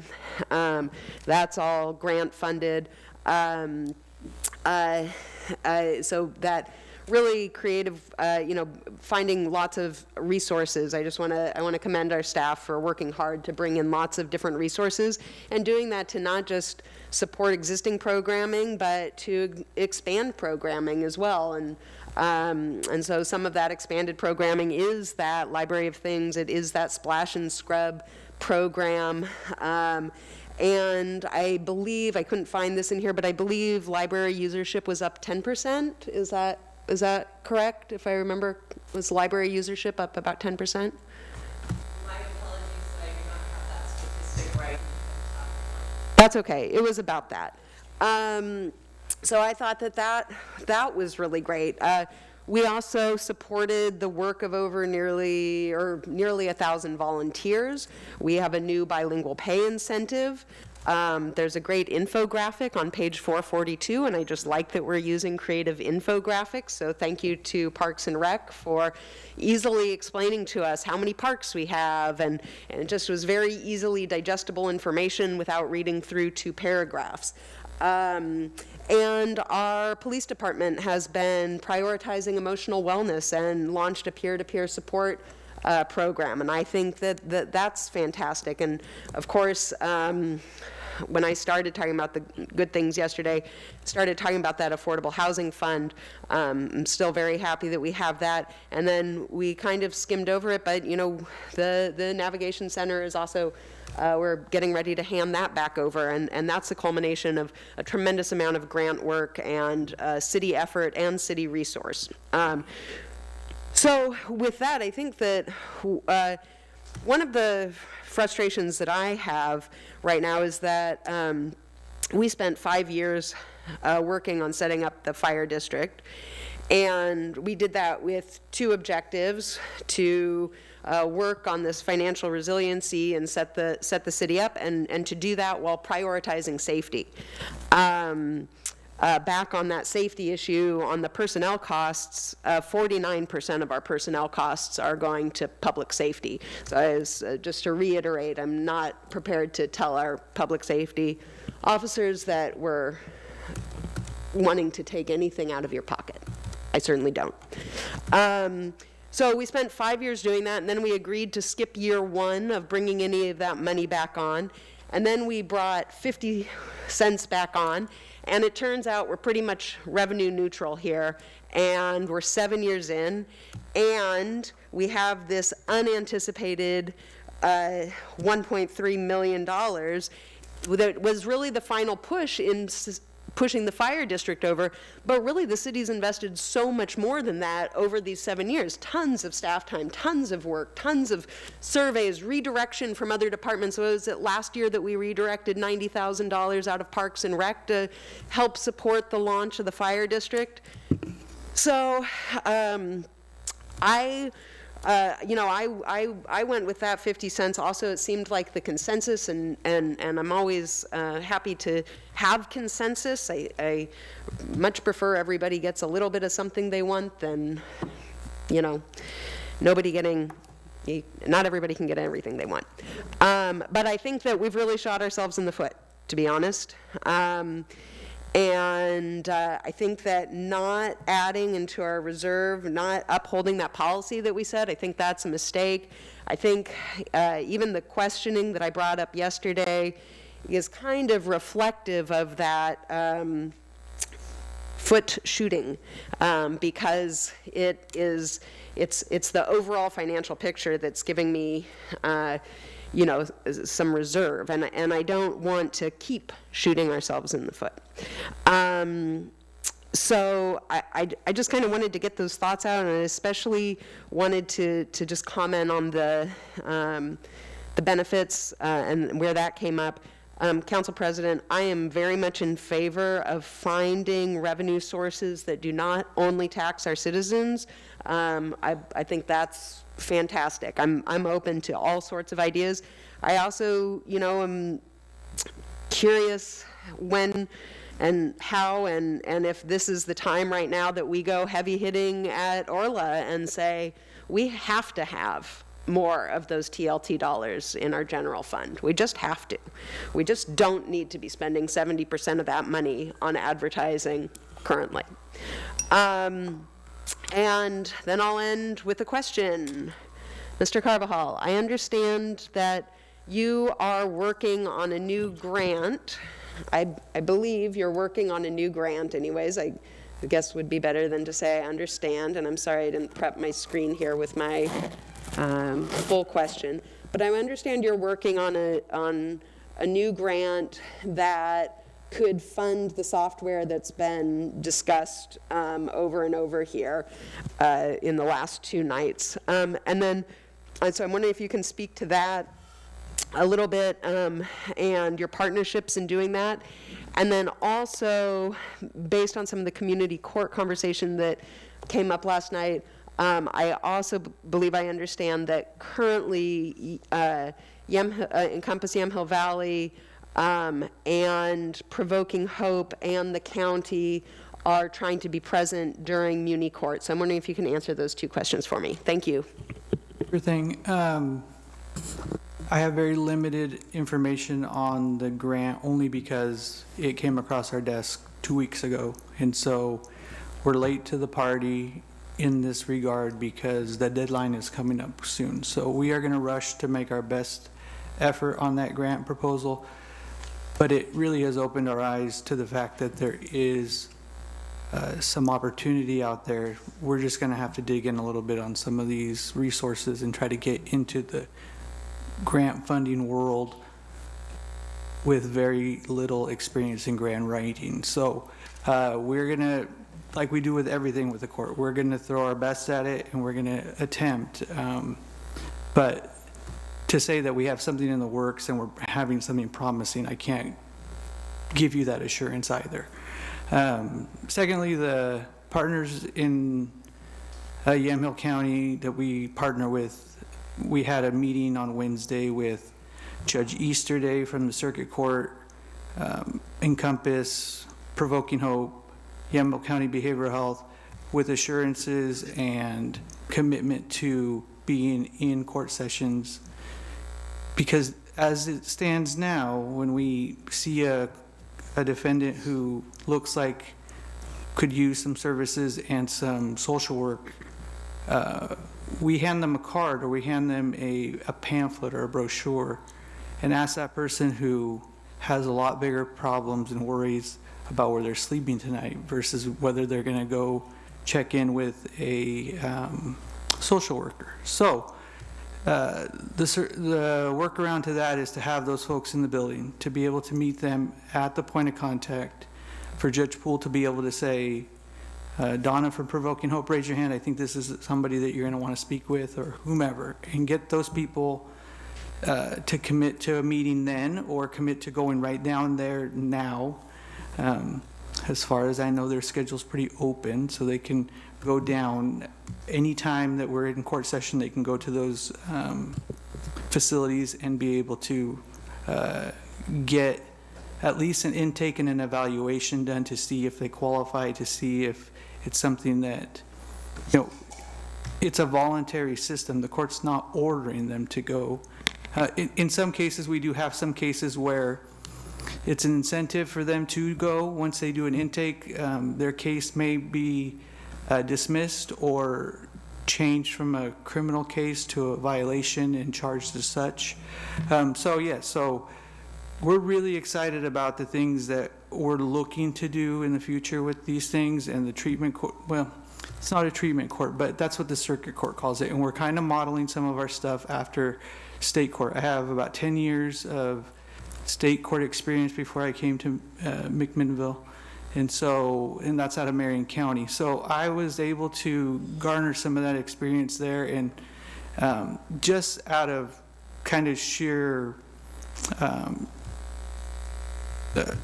coincidence, Judge Easterday had a free day when we all had a free day, and we got this meeting together in a day. We talked on Tuesday, and Wednesday we met, and so there's a lot of motivation by a lot of parties to be able to offer these things and find what we're calling creative solutions, and trying to change some of the things we've been doing for a long time and get services to people.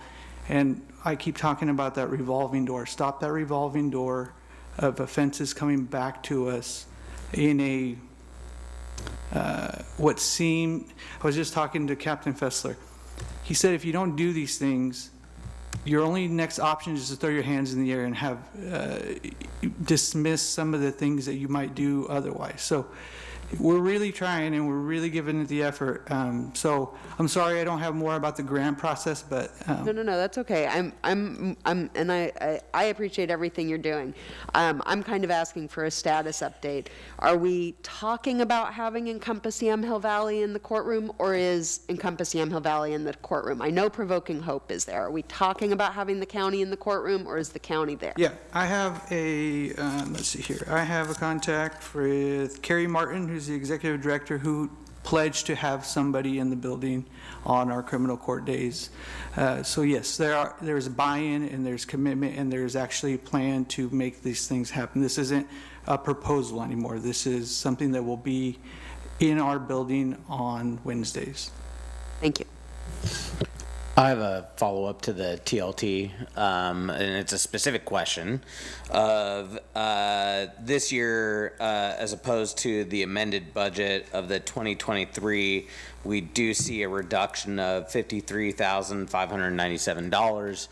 I would assume, because that's a reduction, that we are taking into consideration that we are not receiving, or the TLT account is not receiving the funds that it had budgeted, being that we are seeing less room stays than budgeted for this current fiscal year. Exactly right. So frequently we've underestimated, and we do a supplemental budget. So this year I erred the other direction, and it's not coming in but I don't know the underlying detail, whether it is number of stays and or how much is related to how much the room stays. Room charges costs, are, right? yeah. Because both of those are factored. Yeah, from all of my understanding, talking with Visit Oregon, with Visit McMinnville, we are just seeing kind of across the board both, they will lower rates in order to get more people to come, but if we don't have the room stays, then thus you just see less in the TLT dollars. It's something that is talked about broadly within the hospitality industry, that it is a major issue that we've been seeing for quite some time. And hopefully with the stuff that is being done through TLT and shining a light on our beautiful county here and shining a light on McMinnville specifically, that we will be able to outpace some of the other areas, Portland being one of them, that have seen a major drop in hotel stays, that we're trying to get more people out here. So, but I do think that that's something that we need to look at as being carrying on through this year and next year. The reason I'm wearing this shirt tonight is that this will be the last year of the International Pinot Noir celebration as we know it. That means there will be a lot less stays in the coming years during that particular week. So it's something that I think we need to consider also as we look at TLT dollars, is that will be probably challenging for a period of time, but also challenging because construction delays on new hotels and everything like that don't allow for more beds for us to capture even more people who may be looking to come here, but because there's very few places to stay, that will mean less TLT dollars. But hopefully in the years as we develop Evergreen in that space, that we'll see more hotel rooms and more TLT dollars. But I think it's something where we will see that being a challenge for the next couple budget cycles. Couple of things to add. Adam's probably got more current information than I have, so I'm going to give you sort of high level, and then Adam will correct me and add to it. First, the Jeff Knapp will be at the council meeting next week to provide their annual report, and I'm sure Jeff will have current and forecast data. The trend that we've seen for most of the year is our room counts are down, not down as steeply as the state as a whole, and at least in McMinnville, our room rates have not also dipped. And so we're seeing a growth in TLT year over year, but less than we forecast. And I think we're looking at not quite a flat year next year, but a pretty nominal increase. But Adam, you may have some more current data, because I know that comes in every month, and I'm a couple of months behind. Yeah, so Visit McMinnville contracts with a guy named Data Steve that briefs us on all this data. And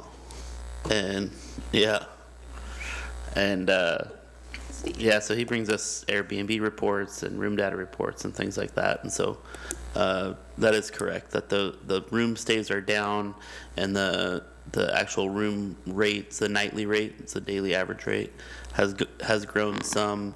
Typically, we would think we would grow at, the 5 to 7% mark, and we're going to be more around 3% this year. A lot of that is from Q1, January through March. That first long weekend we had in January, there was an ice storm, and so there was basically no stays that weekend. A lot of our traffic that we see for TLT is from Portland to Seattle. Our utilities were good, and we had power. Yeah. Everybody in Portland had extra stays because they had power.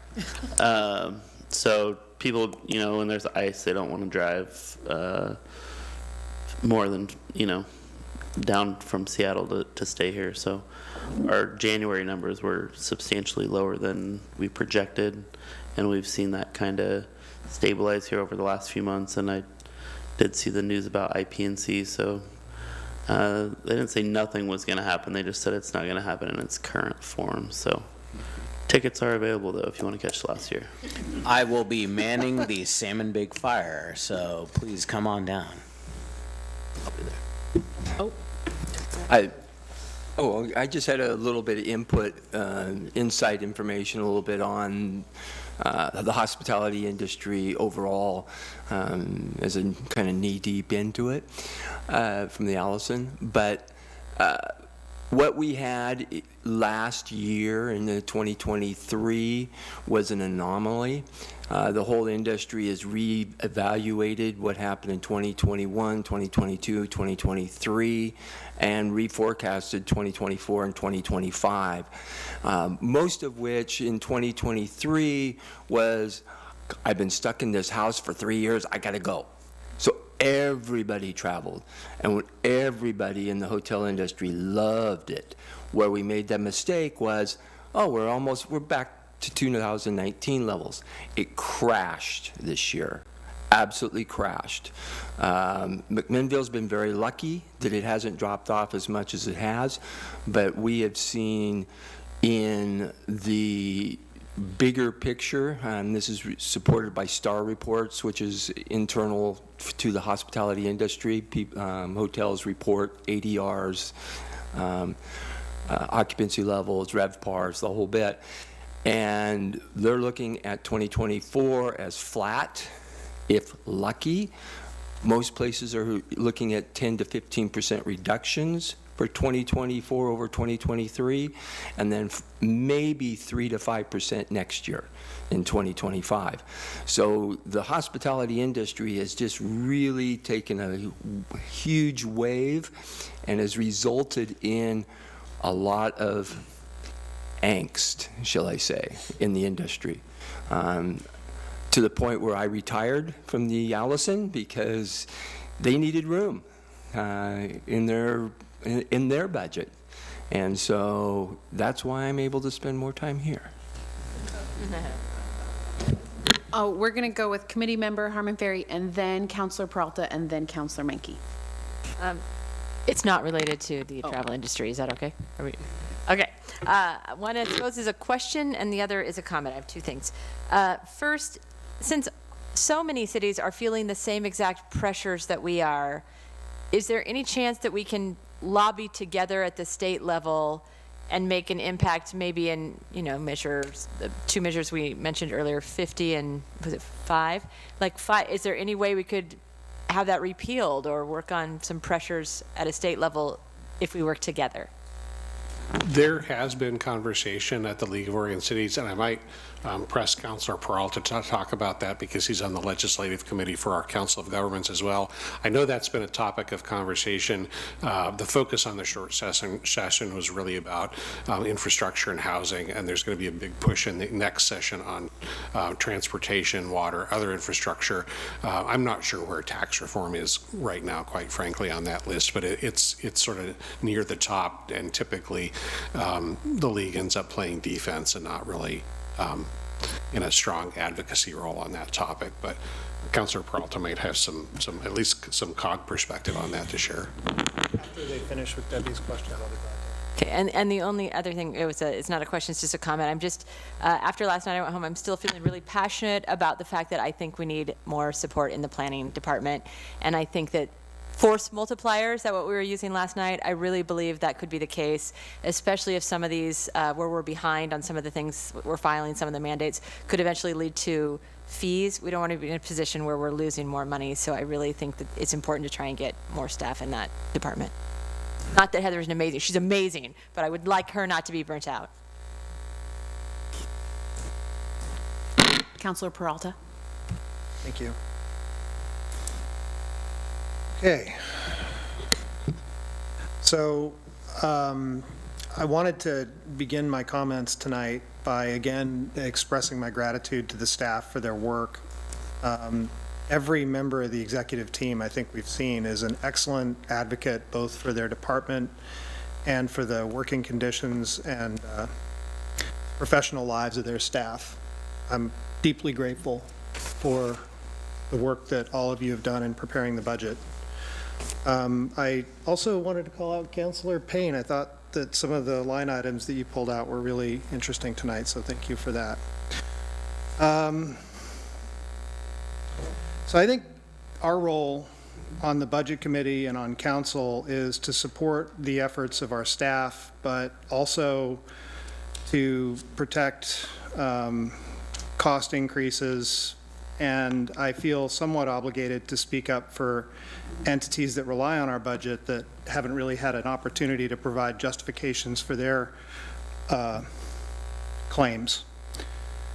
So I guess where I'll start is on the 1.3 million in unforeseen costs that basically wiped out most of the financial benefit to the city this year from the financial transition. I'm not going to support a further increase in the tax increment to address that this year. I'll be a no vote on that if it comes up either here or in council. I appreciate the points that Director Hedges made about compensation and benefits. I just point out that I made some of the same points to a member of our community during the break. But regarding compensation and benefits, I think this council has been very fair with staff in the time that I've been here. We've made salary increases retroactive previously. The step increases have been fair. I think we increased the steps to allow more room at the top. I think we have a fair compensation package. And especially when I look at major employers in the community, Linfield, Debbie,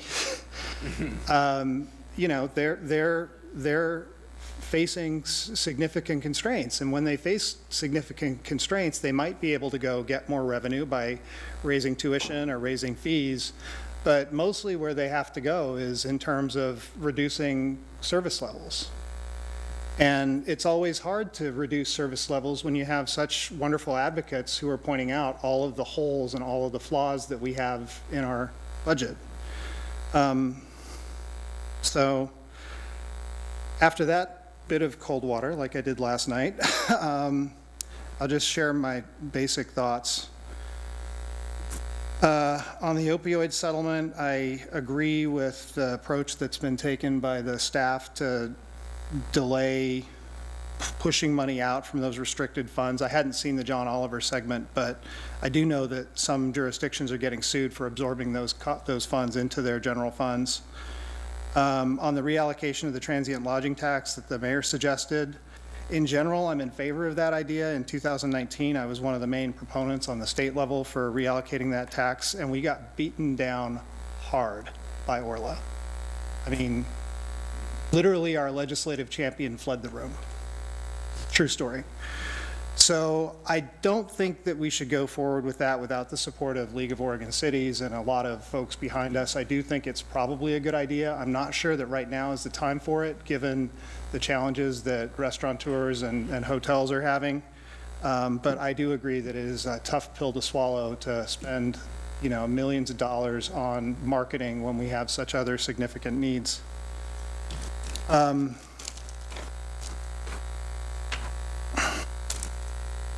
I'll repeat the suggestion that I do think that not necessarily in this budget cycle, but in this year, I think we should look at less expensive healthcare plans for non-covered employees or other ways to cut costs. I appreciate that people don't want to touch benefits, but looking at the budget, it seems like healthcare is one of the bigger drivers of increases in costs.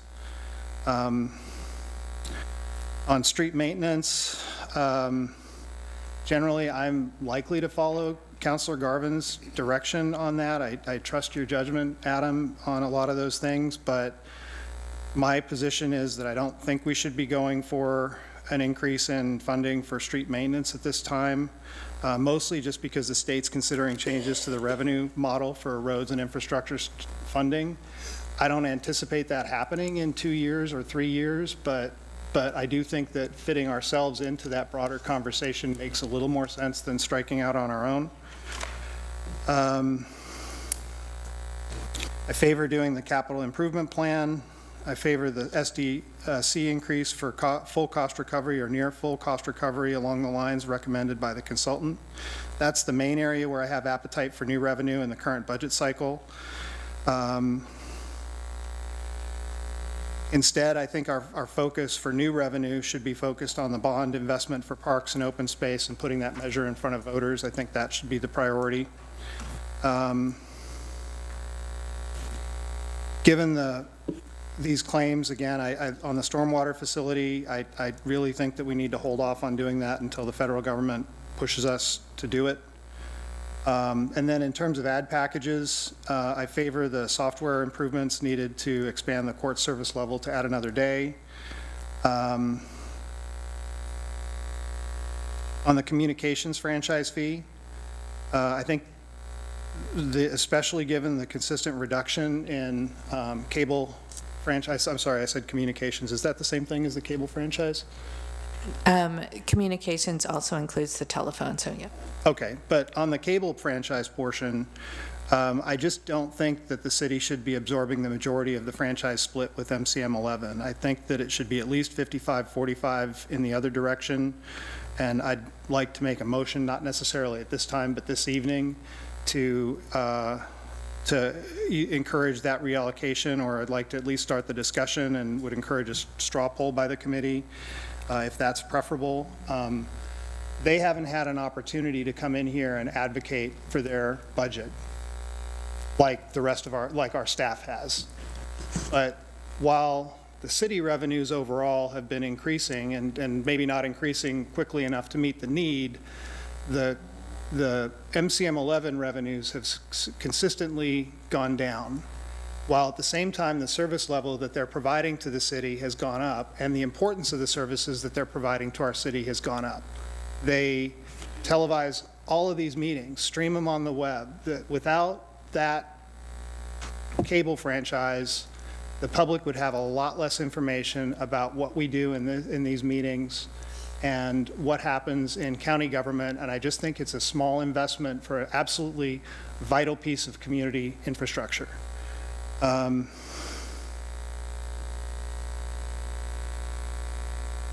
And those are my comments.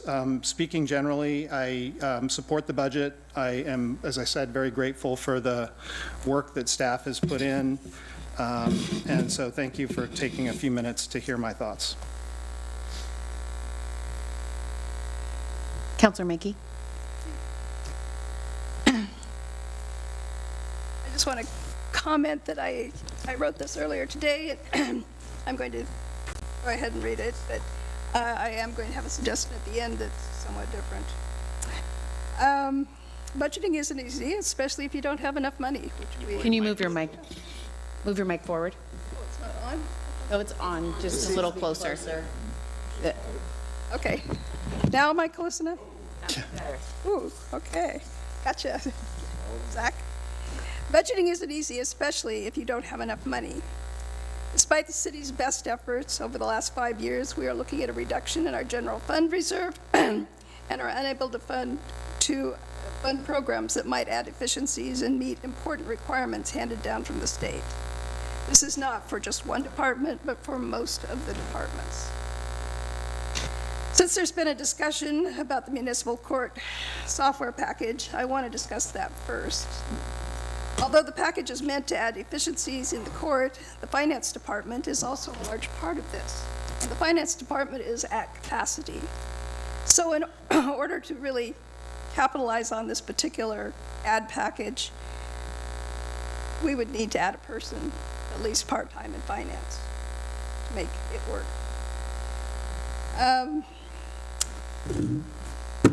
Our council president suggests we should borrow from the wastewater capital fund, but this is not an option as I see it. If you viewed the graph of the wastewater capital reserves, Jennifer provided us in an update of March 2024.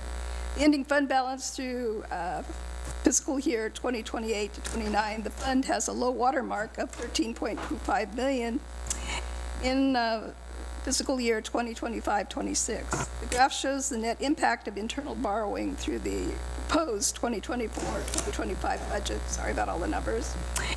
And the scenario projecting $1 billion in internal capital borrowing in each future year with 5-year payment returns. The largest percentage of the capital borrowing relative to the ending fund balance is also in the 2024-26 biennium time of year of 7%. The data and the carefully scheduled plans to use these funds for healthy internal borrowing purposes with interest exceeding what we can earn somewhere else are visible. What is also clear is we're starting to draw down the wastewater capital for improvements that are planned for, or have been. Therefore, there will be no further borrowing this year as I see it. If we want to move money for the municipal court software purchase with questionable efficiency because of the finance is at capacity, we will need to decide which department we will take funds away from, as our city manager has already made clear to us. On another note, as our mayor and several astute budget committee members have brought up, our best option to maximize our overall budget is through the planning and community development. In whatever way we go, if Planning and Community Development Department can start meeting its state mandated deadlines, we should be able to increase our housing goals. Increasing our housing goals has a tremendous advantage to our city. The median U.S. rent rose 1.1% year over year in April of 2024. The rents remain high throughout the country. Some places much higher than 1.1%. However, 9 of 10 metro cities experiencing the largest declines in asking rents are mostly in the Sun Belt. According to recent analysis by a real estate firm, Redfin, by the numbers, Seattle dropped its list rental by 7.3% in asking rent year over year in April. Following Seattle, the Sun Belt cities of Austin, Texas dropped 6.6%, Nashville, Tennessee 5.9%, Jacksonville, Florida dropped 5.6%. They are the cities that saw the largest declines, but Miami, San Diego, which is extremely expensive, Phoenix, Charlotte, Tampa, and Orlando also reported notable decreases ranging from 5% to 3.2%. It's all about supply, something we have heard a lot about, but I don't think we really think about. The Sun Belt's rapid apartment construction during the pandemic has resulted in an oversupply, driving down rents and improving affordability. This is a valuable lesson for other cities like McMinnville, grappling with housing costs. While Seattle is not the Sun Belt, it faces similar issues with high vacancy rates due to recent construction. Budget Committee think what if we had enough affordable workforce housing to house our homeless with rents they could afford? That would substantially lower what the city is paying to deal with the blight of homelessness in every department. This is a fight we have been in for over 10 years now. We have evidence from other cities that there is a way out of it. It's something to seriously consider, and that's why I'm so strong on community development and planning. Finally, I want to briefly address the concept of the stormwater fund fees. There are obviously regulatory issues that will soon affect us. All you must do is look at the wastewater capital fund to realize that the savings that fund has brought to the city by allowing us to pay without borrowing. We've probably saved millions over the years in interest expense and have been able to fund our improvements on a regular basis, unlike many cities around us. It is reasonable. We're also, in addition, able to use reasonable internal borrowing as a source for other departments. I think the proposed fees, as they have been stated, are reasonable and should start as soon as possible. I appreciate the wisdom of our prior city councilors and staff in taking this step to ensure the McMinnville's future. Now, as I thought about this tonight, I really wasn't going to do this, and then I decided, well, what the hey, let's try it again. Earlier on, when we discussed that we were going to go for the 50 cents, I pointed out the fact that I thought the 50 cents should have happened the very first year when we took nothing. So I'd like to see us at least take 27% in addition to the 50%. And the 27%, how would I allocate it? Well, this is my choice. It doesn't mean that it will necessarily work out that way, but this is what I'd like to see happen. I'd like to see the PERS Employer Incentive Fund contribution, and I'm looking on page 20 or 35 of the budget. These are core service needs and strategic investments not included in the 2024-25 proposed budget. Okay, what I would like to see is that $640,000 be funded This reduces long-term retirement carrying costs for the city. Is a significant reduction by making a lump sum deposit to PERS through the next cycle of the state's employer incentive fund, which includes a match of 25% of the side account deposit. A 25% return on investments is substantial, making scarce city resources stretch that much further to make this prudent investment a choice. Using the PERS calculator, the estimate for a $1 billion investment would save $1.6 million over 20 years, an average of $80,000 per year in retirement costs without the EIF city contribution. Without the EIF, the city contribution would be $800,000 plus 25% match of $200,000. The next thing I want to see funded very strongly is a development project coordinator. I'm sorry, do I have that right? Yeah. Development project coordinator. And this is for the community development. This would add 1 FTE development project coordinator. This is a position to help bring building, planning, and engineering program review of private development projects from below base level to base level, people, base level of service. Currently, private development review is taking much longer than it should due to resource capacity to manage and facilitate. I strongly recommend that this be one of the things we add. Now, there's another personal choice of mine, and it follows with the last one I want to add, but this is the next to the last one, and that's a finance account analyst. I have felt that the financial department has been understaffed for a long time. We've had at least 2 people come up and say, we need better financial information coming from the city, and I agree with them. I am not arguing it. I want to see this. That's $75,901. And my final one is the court management system. I think altogether, added up, those come out to an addition of 28 cents to the 50 cents we've already discussed budgeting. This would be, you know, an opportunity to give us a step up and take care of how badly we've been hit with the fire districting proposal.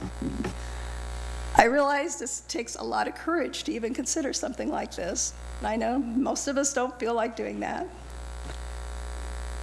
I just want you to consider it seriously because it would really breathe some life into this group of people that work so hard for us, the city staff. I really greatly appreciate all they do. I wish I could do the whole $2,024,586, but that would cost us 60 cents on the dollar in addition, or 60 cents per thousand. So give us some thought. We actually have been more than conservative in our add backs on this. I would just like to see us do something that would get us a little bit ahead for a change.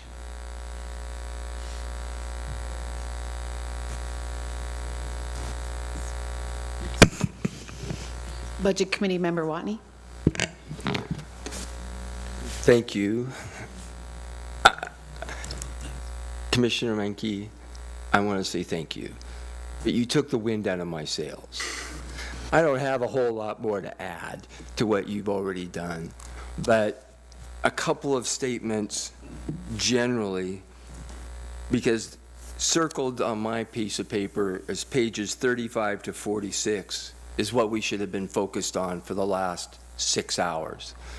And we've spent a lot of time listening to the departments justifying their world, and that is very much appreciated. I was talking to committee member Jerry Hart earlier. Our job as budget committee members is not to nitpick, is not to drill down on nuances, but is to give a global support and direction. I do believe McMinnville is at a turning point. We are poised to do great things for the city of McMinnville, but we're hampered a second year with the fire district change. That $1.3 million would have been beautiful into this year's budget, and we probably could have been in a lot better spot. The nice thing is that's a one-off. We're stuck with that this year, We weren't able to do what we wanted to do this year, but I support the 27 cents and might even, if I drilled down a little more, I might want to add to that. I think that's a great spot. That's a great spot. The city needs to reevaluate fees. Jessica, a lot of the things you say I don't agree with, but I do agree with you on that one. We use that fee as a stopgap to get us through a period of time when we committed to reducing our tax liability to our citizens. We need to reevaluate all of those general fees. As far as what am I trying? The service fees for what's the term I'm looking for? Like building permits. If you want to do something in the city, you're going to pay for it. I don't believe we are charging nearly enough in nearly enough places to offset those costs, and I'm sure the city has some great plans or great ideas of where to lay those in, and it would be great to get some of those rolling. Number of times I've sat in these meetings and been very quiet, but I am still on the stand that we should have gone to a full dollar this year and reevaluated next year. We jumped a year. We don't have enough to get where we need to be. I asked the director of HR to bring some information forward, not because I don't believe in it. I am a firm believer in our benefits package. I think it's one of the greatest things that we have to offer because our wages are not where they should be compared to private sector or even other cities. So having a really good benefits package really does put us at the forefront of getting staff. Now, let's fund those staff positions. That's where I would like to see that full dollar rolled out, add some of those financial or some of those positions that we need, especially in planning. I know I'm going to be in that office here in another couple of weeks talking to them all on my area.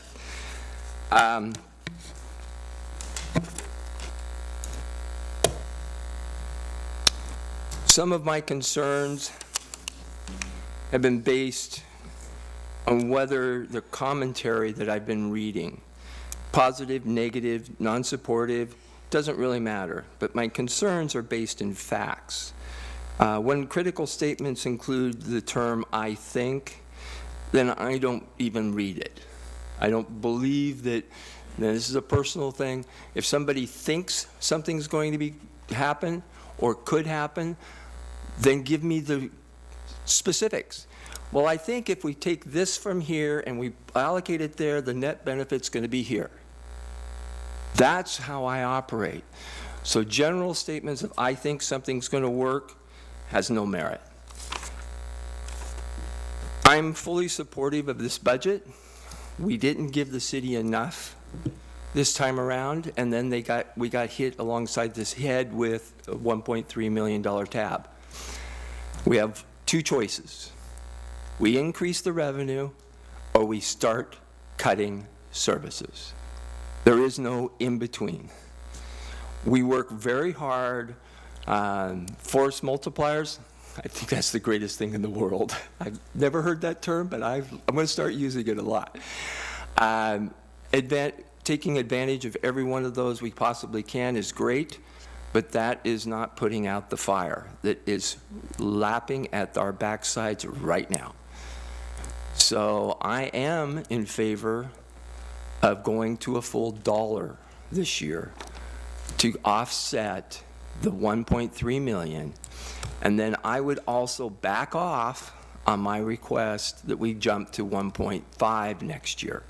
I would say we could sit on 1% or the full dollar this year and next year because we'll get that $1.3 million back into our cash flow next year. So I think between the two of those, and yeah, I'm new to this world, but I'm not new to spreadsheets. And my spreadsheets on this budget are beyond belief. My wife can't even spend time with me anymore because that's all I do. So with that, I want to say thank you to the city. The staff has been phenomenal, and I very much appreciate their support in putting all of this together and listening to me ramble on, as well as the committees that are sitting here. Thank you. Councilor Garvin? Yes, thank you. Jennifer, I had a few questions for you in regards to your department and kind of what the FTEs equate to. Of your 4.95 FTEs, how much of that is for payroll throughout the organization? One. One, okay. If there was more, how much of your FTEs are for court currently? Well, the finance 4.9 doesn't include court. So finance doesn't do any court work like Councilor Menke mentioned? Yeah, I have, and it's actually, I think maybe it's going down, I can't remember, to less, because Jason's really carrying the water there, so. Okay. No, but So Jennifer supervises the municipal court function.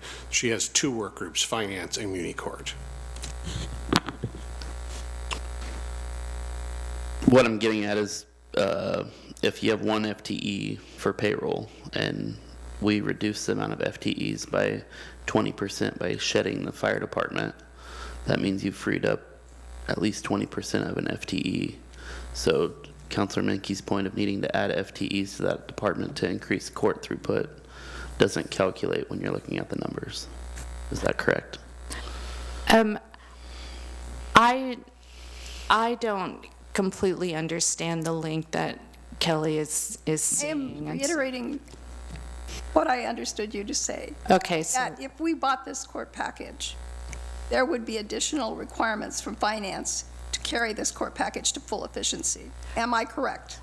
There would be, we need to have an investment in a business process review, which a consultant would do. I wouldn't want to deploy the package without that aspect of it, because then I think we just transfer previous processes that are lacking into a new software. So I think I either misspoke or we didn't connect properly on that. And the ad package includes the professional services to do that. To do that, work. yeah. So the 130,000 includes the software package and the professional services to do that investment in efficiencies. I may have misspoke on this, although I do. Because the software's There will be. 40,000 and the onboarding is 90,000, and that business consultant you're talking to is incorporated in that 90,000. Is that correct, Jeff?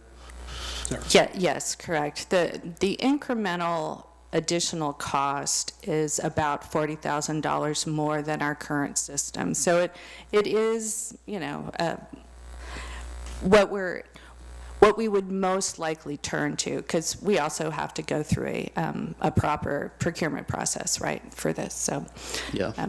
But yeah. Can I ask Go ahead, a question Mayor. that's on this? So my understanding from this conversation and previously is if we got this software, which we're in the process of applying for a grant for, if we got this software, then we first need to basically scrub our data before we transfer the data in. And so we would need outside professional services to prepare us to onboard the data. And then IS would have to carry it into their workload, and there'd be a demand on their department too. Is that kind of correct? So it would affect MuniCourt, finance, and IS. Is that accurate? Right, and I think the business process goes beyond the data itself. It's also because the new system allows them to be using it in court while they're processing activities, whereas right now they have to do it the next day. So there are just basic business processes that would need significant overhauls. Okay, I have one more follow-up before I turn it back over. What would be the timeline on that business preparedness consulting, more or less, And then once we were prepared, or how would it roll out then from IS? Would IS be working at kind of the same pace so they'd be ready to go right when you were done? Or what's the overall time frame of implementation based on where we are today?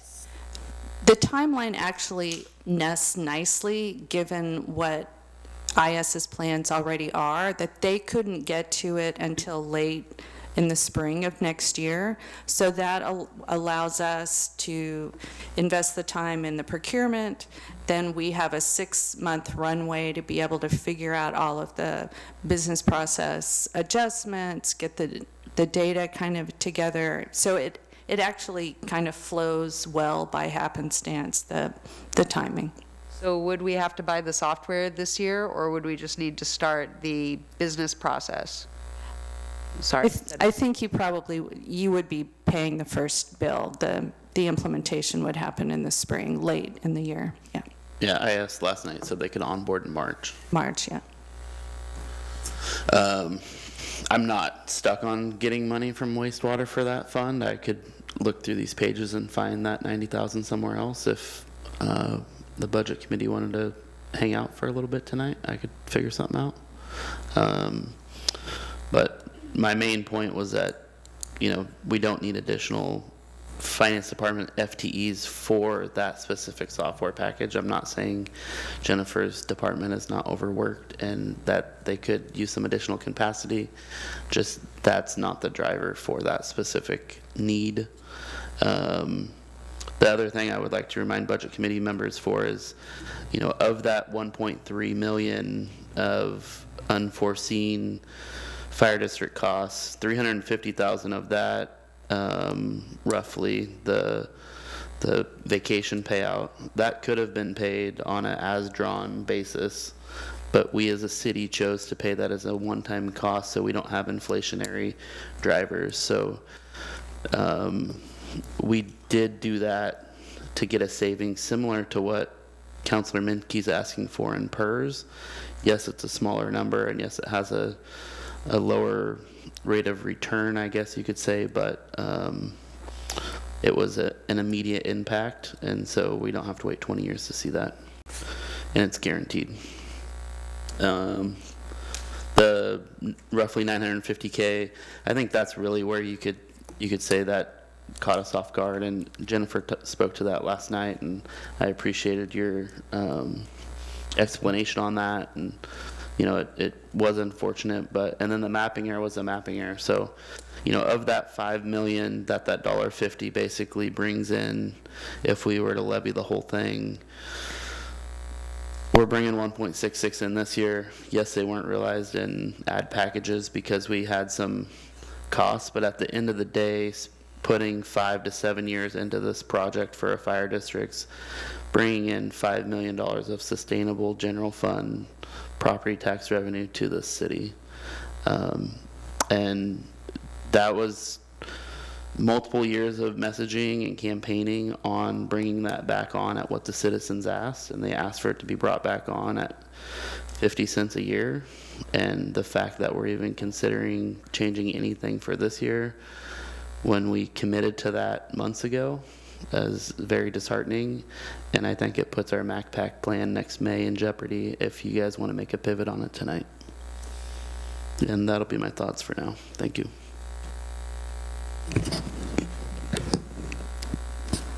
I would disagree. I don't think it. Number one, perhaps I'm grossly misunderstood, but to not assess anything the first year when we should have assessed 50 cents is probably the biggest issue in my mind. And so I feel like to even, at least ask for 27 cents more is not an unrealistic thing. I'd like to see the whole dollar. I think that'd be fabulous. I think we're going to be behind the 8 ball for another year, and it makes me a little bit crazy when I think of how the city could step up and do some really good things, what we're going to get with a full dollar. I would also add that we have a community initiative petition gathering signatures right now, and if you really want to add wind to those sails, go ahead and go for the $1.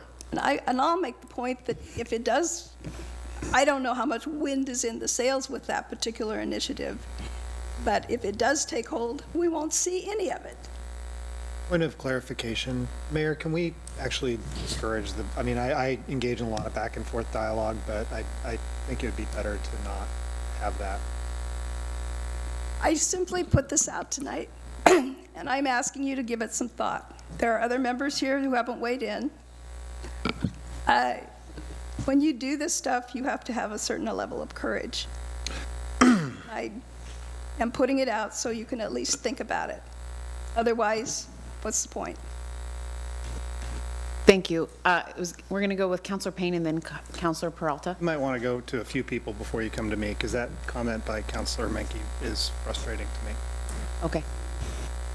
I appreciate the transparent dialogue that is occurring. We don't always get to see it, and it's hard. These are hard conversations.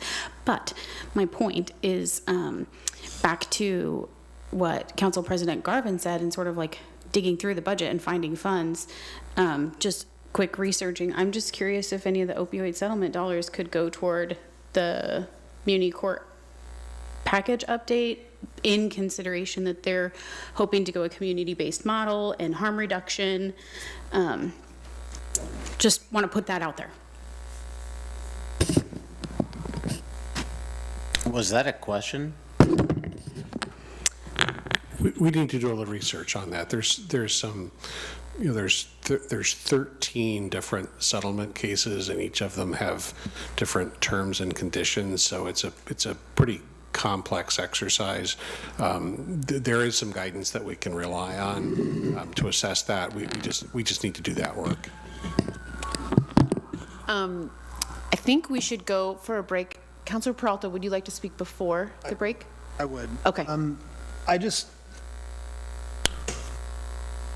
I am as frustrated, Councilor Menke, as you are Can you with, speak a little closer? Move the mic. or I can speak louder. Yes, that too. No, I'm as frustrated as you are that we are not able, with the budget that we have in front of us, to do as much as we would like because of the unforeseen costs that we experienced. Generally speaking, I am not one to favor drawing from strategic reserves unless you need to. But I think that one thing that certainly qualifies as a rainy day is a unforeseen $1.3 million increase in expenses. So while the drawing down of that strategic reserve is troubling to me, it's not that troubling because the reason we created the strategic reserve in the first place is to deal with situations like that. That's why you have a strategic reserve. With regard to the tax increment timeline, I appreciate, Councilor Menke, that you disagreed with the decision of the body and the city council in terms of the timeline for implementation, but the fire district was an increase on residents. We're planning another increase on residents, and I just am a big believer in doing what we committed to do, not doing something because it's convenient or easier or more satisfying. The life cycle of a city is different than the life cycle of a person. It's longer. Everything takes longer. So am I frustrated that we've spent 7 years to create an opportunity to create some room in this budget? Absolutely.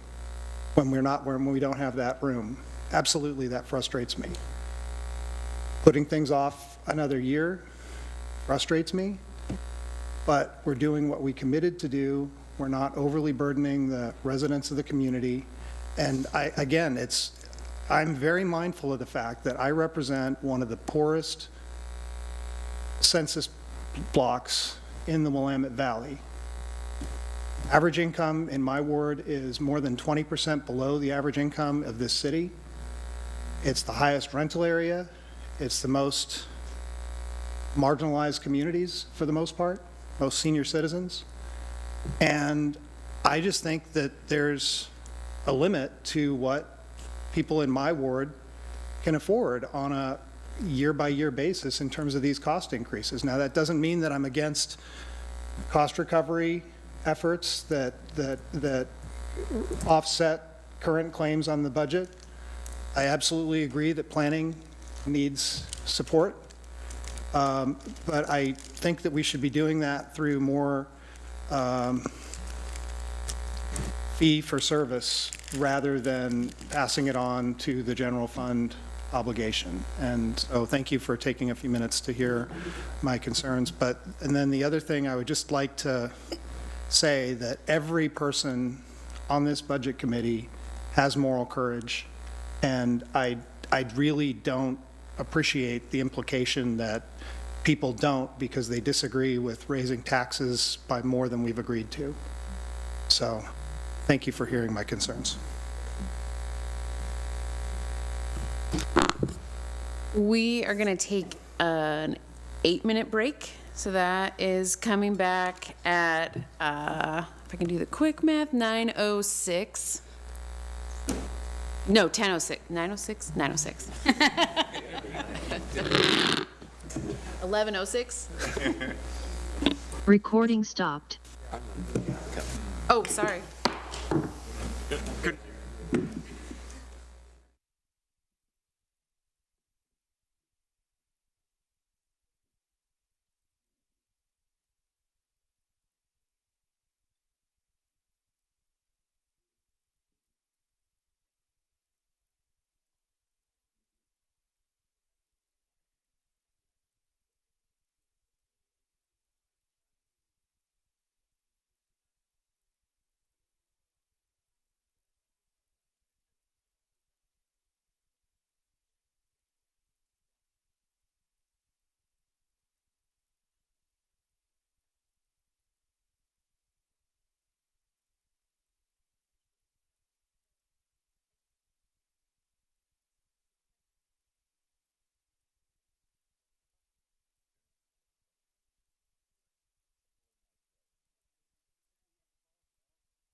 recommend I raise it.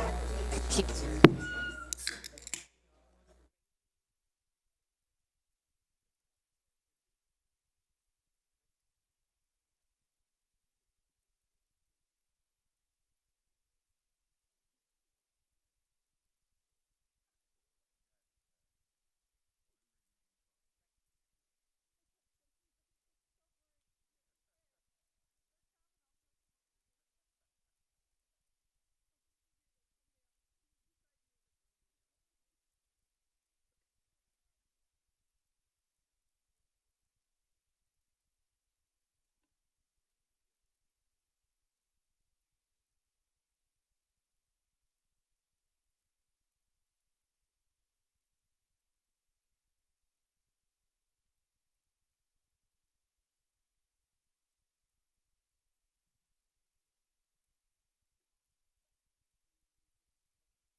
Okay.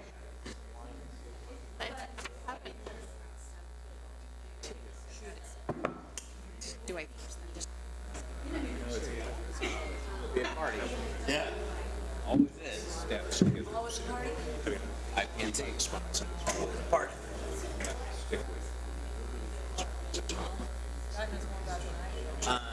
Okay. All to maintain costs.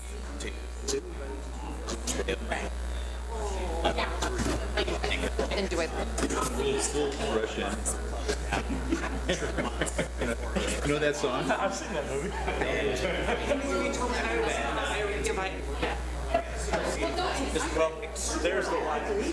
Recording in progress. It's kind of funny, like I was able to like make the anti-tax person mad and the city staff mad at the same time. It's like, I just have this knack of making everybody mad. I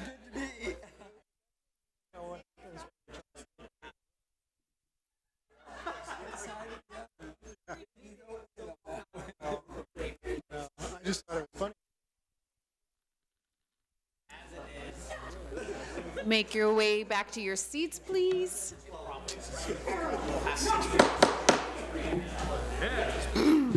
I need to get one of these at home. Take it home? Bring a whistle in.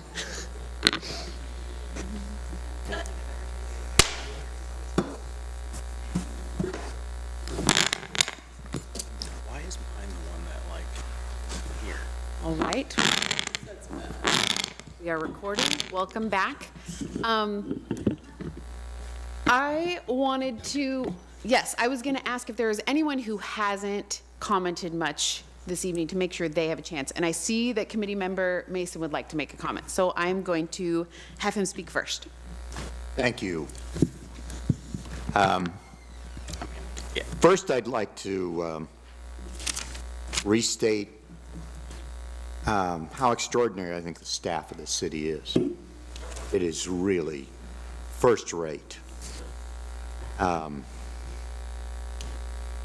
can't say enough good about it. Secondly, I wish I could appoint a committee to review my notes so that they could tell me what I wrote.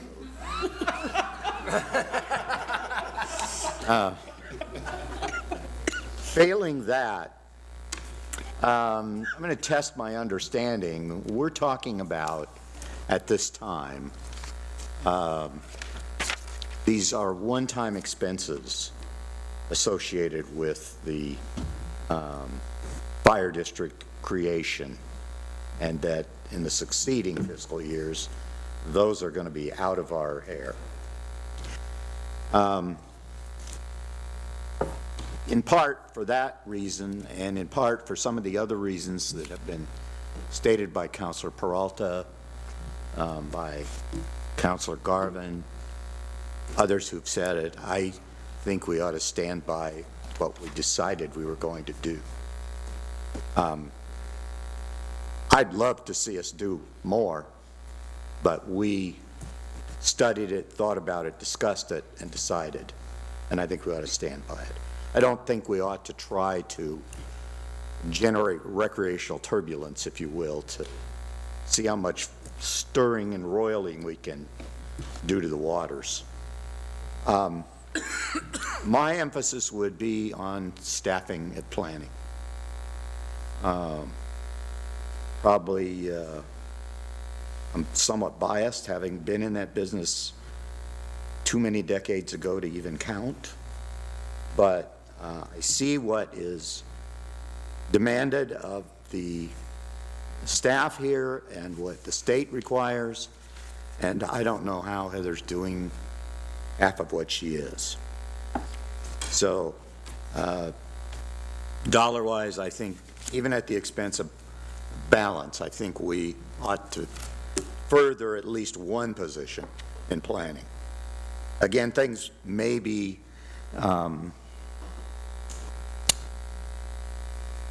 need to be paced a bit because we have this limitation.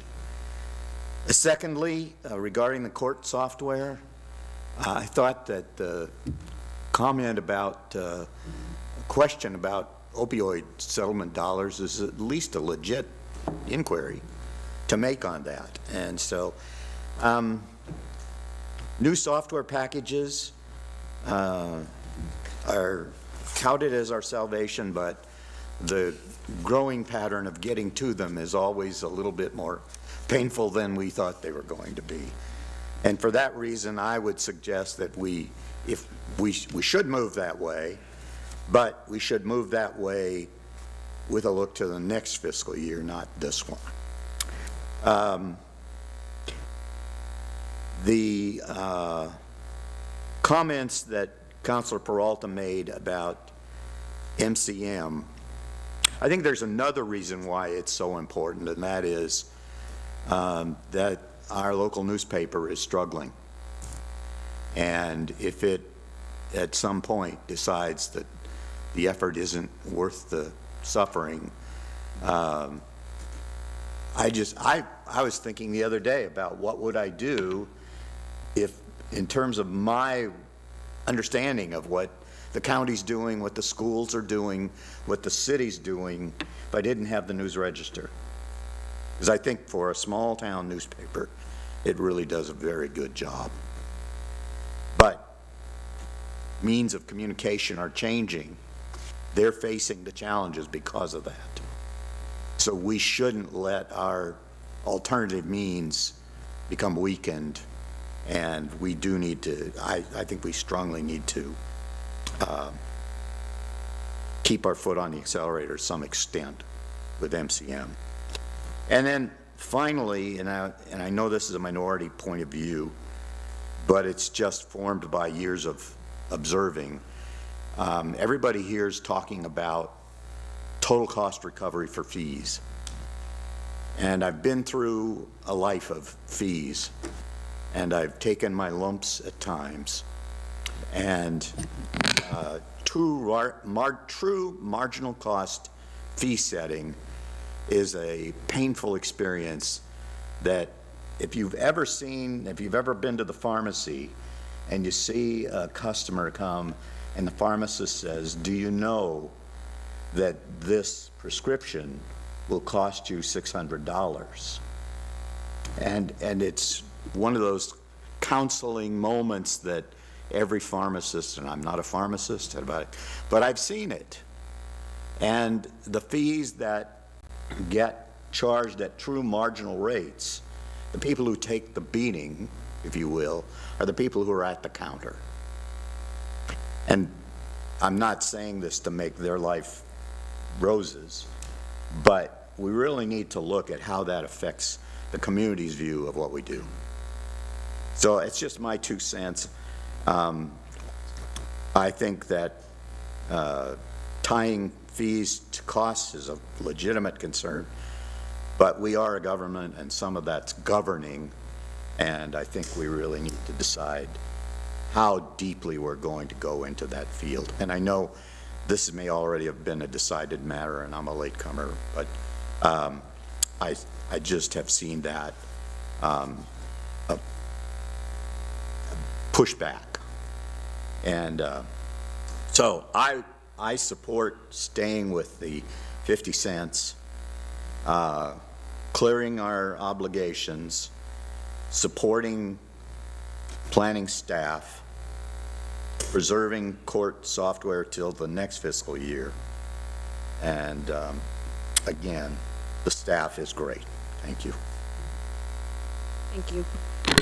Committee Member Cunningham? Yes.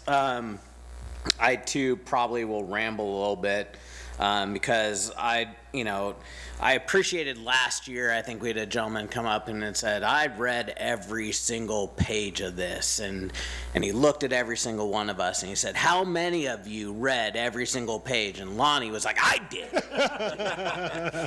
and so this year I made sure that I read every single page. And I found it funny that once I got to the glossary, it was flipped upside down. And I texted our city manager. I said, was that the test?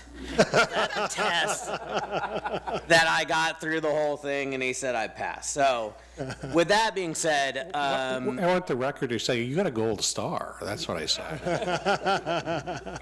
Looking for a second.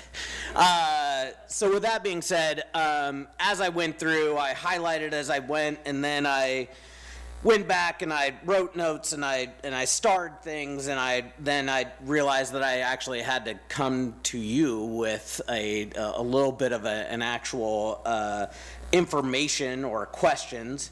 And I also reminded myself that many times I'm looking at the community discussions that we have, and there's a lot of accusations thrown around that we waste money and that it goes unused or it's not properly managed. And I always say, you can literally go to the website and look up the last 5, 6, however many years of budget, and you can go through every single thing. And I beg of you to look at those budgets, to study them, and to find the untold amount of waste and to bring it to our attention so that we can then put that money in the right place. And I really do appreciate having other community members, new community members, come up in our public hearing part of it to say, I've looked at this and this is what I've got and I have an idea for you.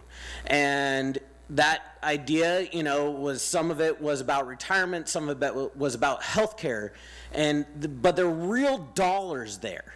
And those dollars mean something. And that was an idea. That was something that our community brought to us to say, this is a dollar. This is what this dollar is. I think it should be used in another way. And I would just want to say, I want to encourage all of us, including our community, to come with real dollars. Tell us, where is it? What can we shave? What can we do? Because as I go through here, and I find little things, and there's like, well, what is that dollar line? And then I go through, and oftentimes there's an explanation for it. That's what that dollar line is. That's why it's gone up or down, and many times not the direction that we want. We want more revenue. doesn't make it what we want. We want less costs. Well, I can tell you the cost of olive oil has gone up a lot. And that's not my fault, and that's not my customer's fault, but I have to pay for it. And so I looked through here and I came up with as many little tidbits that I could. And so I'm going to ramble a little bit just to kind of point them out and to potentially maybe it strikes somewhere. Maybe it's a good thing, maybe it's a bad thing. It's just what I see. Yes, bringing on the bringing on the 50 cents and basically not getting any bang for our buck this year really sucks. I was angry. I was frustrated because we couldn't turn to our community and say, look at what we're going to do for you now. The fact that we have an ad package of $339,000 to go to a consultant, and I know those might be a little off, sucks. I understand that that helps us, but it sucks that that's basically all we're getting to show for. And again, this is in no particular order. The back and forth of whether it's a 50 cent, a dollar, $1.50, I understand. I can literally stand on both sides of it, but I think we haven't said it yet. The other thing that we're going to be in this very room discussing a year from now is the new CBA for the police department. And if you look at every single CBA in our region, it hasn't gone down. And it hasn't stuck to CPI either or COLA. It's gonna go up. And if you're mad about us not having police officers, then you need to look at that package and understand that it's gonna cost us money. And it will have to come from one other section in the budget. And the fact that we lost 1.3 this year and we may get it back next year, no, it's gone. It is not coming back. It is going to go to CBA for whether it's the police, whether it's one of our other unions. That money is going to be spent. So the fact that there is some idea out there that wants to handcuff this body needs to truly consider if you want safety in this town or if you want a working building.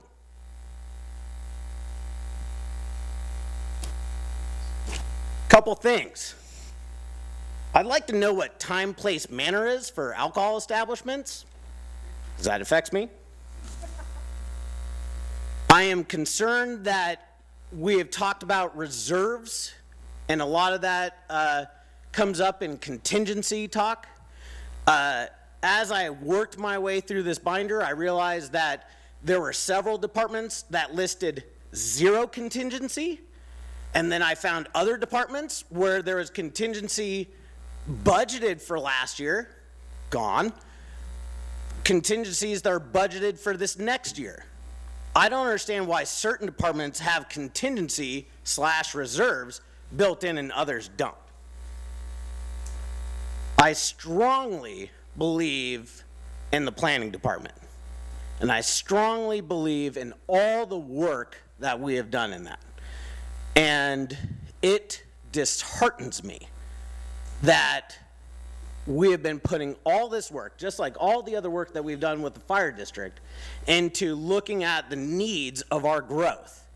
But then to be told, it doesn't matter what we do because we don't have the staff to implement it.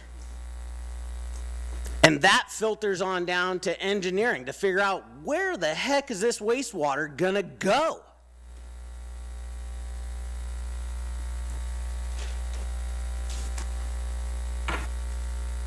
Totally different story. Page 252, I really think we should be getting more rental fees for our rooms and spaces in the community center. And I definitely think as we look forward to the future of a community center that has a combination of all these different amazing amenities, that should be a part of the revenue. Page 310, we talk about tree maintenance. Can we get an adopt a tree program that our community can get behind in this city? Everybody talks about, I don't want to see a single tree get cut down on 3rd Street. Great. Perfect. Let's get an adopt a tree program. We're a tree city. If you don't want to see a tree cut down, get ready to light it, to care for it, to water it. That's what you need to do. Page 340, delinquent property taxes. We're budgeting that we're going to get $200,000 in this fiscal year. It was budgeted last fiscal year, I believe, at $288,000. I do not understand why we're losing $88,000 in budgeted delinquent property taxes returned. Also, page 357, EID assessment. EID assessment is coming in at less. If we're charging more in this new EID, how are we getting less in the total assessment?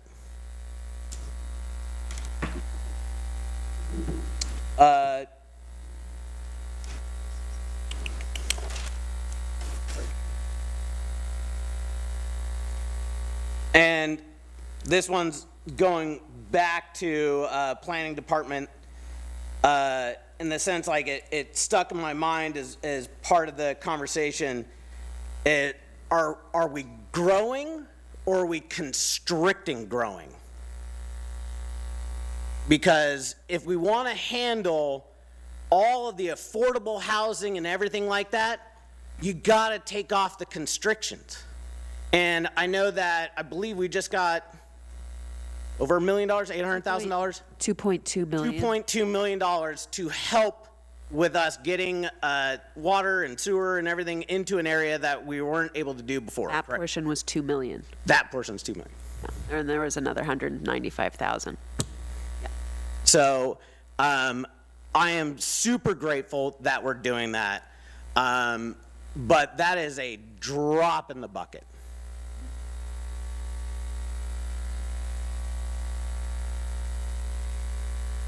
The one other thing I had on here that is one of those that, you know, as a small business owner, you have to figure it out. You have to figure out where to cut. And what we've only told them tonight is what to add. We haven't actually looked at anything in particular and said, that's where you need to cut. And I am a person who understands extremely the value of our employees. It is my goal as an employer to do everything I can to take care of them. But there are times, and definitely in the winter here, where I have to cut because I cannot pay them and I cannot stay open. And so I really looked at the budgeted amount of increase in personnel costs and literally went through and figured out there was 26% increase here, there was 25% increase there. And ultimately, and this pains me to say it, but it is the part that's hard, one of the biggest increases that I saw with little increase in actual further FTEs, I think it was like 0.67 further FTEs, is the library. 37% increase in personnel costs with less than a full FTE increase. And I am unfortunately struggling to find the reason why we should see a percentage that high in that department.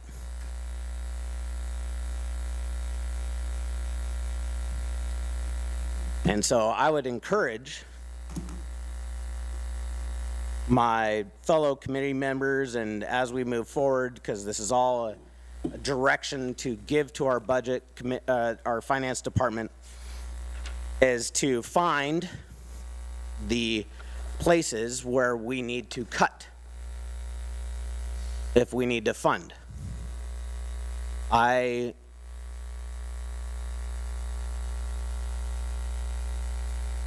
support staying with the 50 cents. I think we are kidding ourselves. I do not think that 50 cents is enough. But with everything else, I think going with a bond measure next year with 50 cents, with $1, with $1.50, with a wastewater service fee, with whatever, good luck.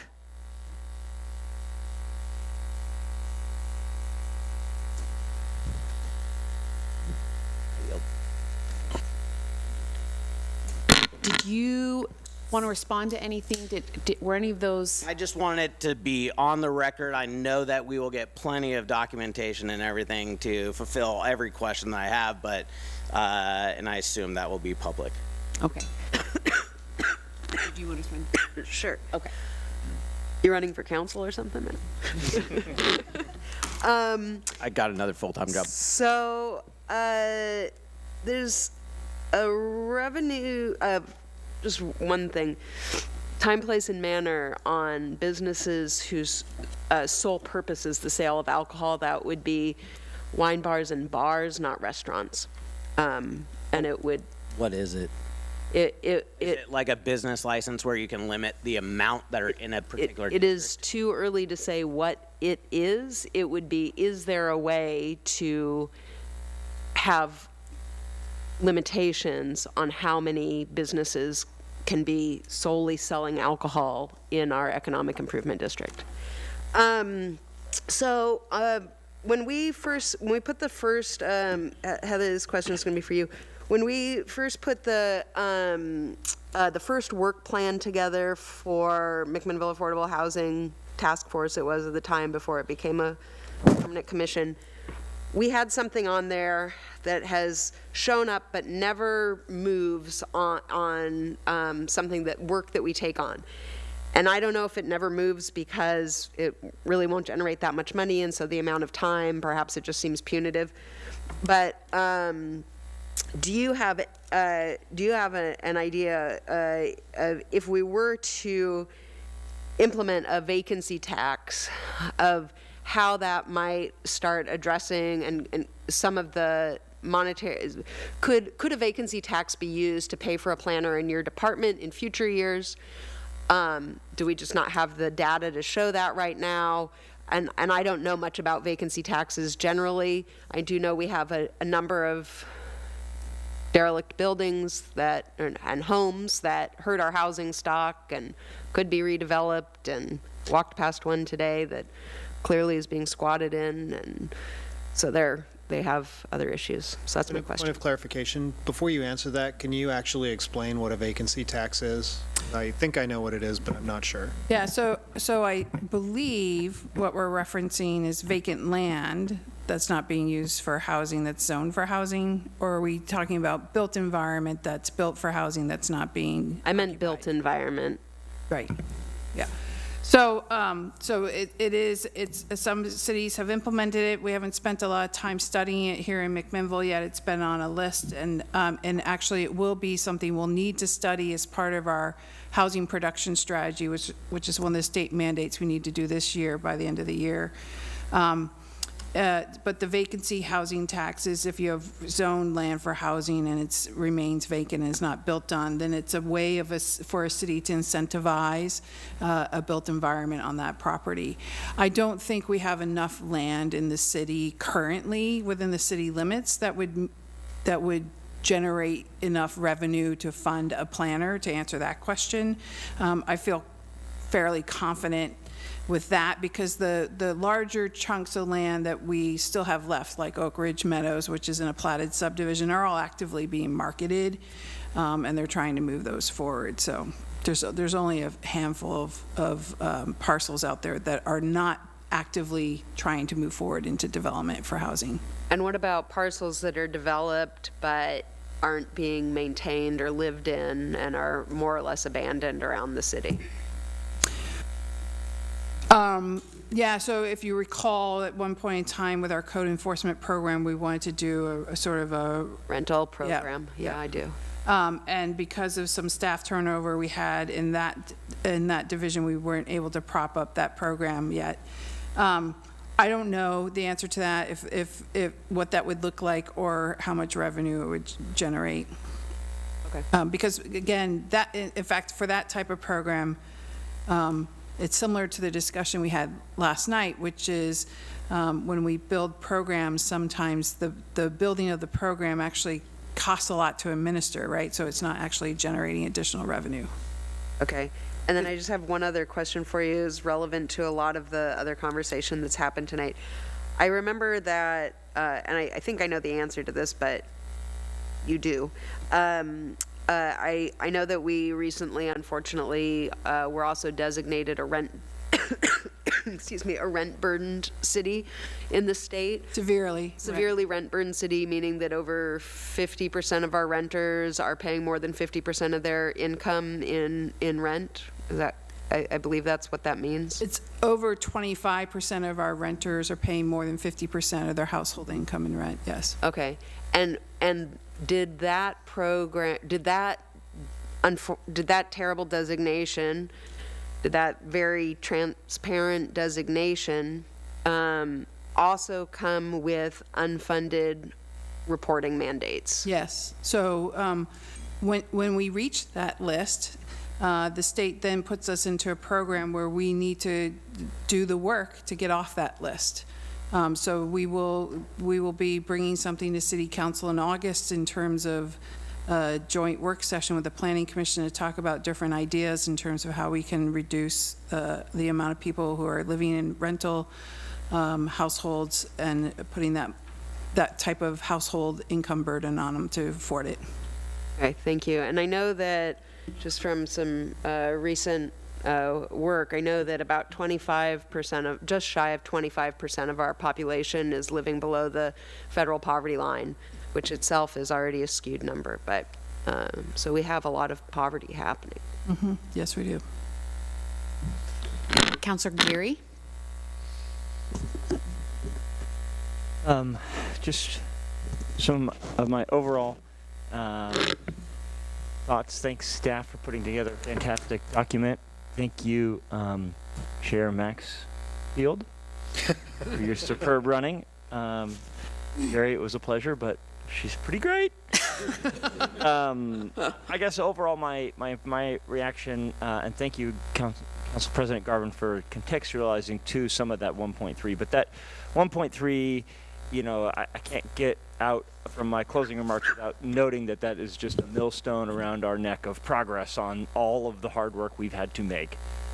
And that's going to be what it's going to be. And what I want to do is trust the process, that while that maybe was a 5 to 7 year effort, maybe it's going to be 8 years, and all that's left is the waiting for it to close out. And we're on another long-term process of right-sizing the city's ability to deliver the demand that's needed for the future growth of the city. And I want to focus on that. I want to trust the process. If we aren't pouring on the 36 items in 3 groups of unfunded projects this year, so be it.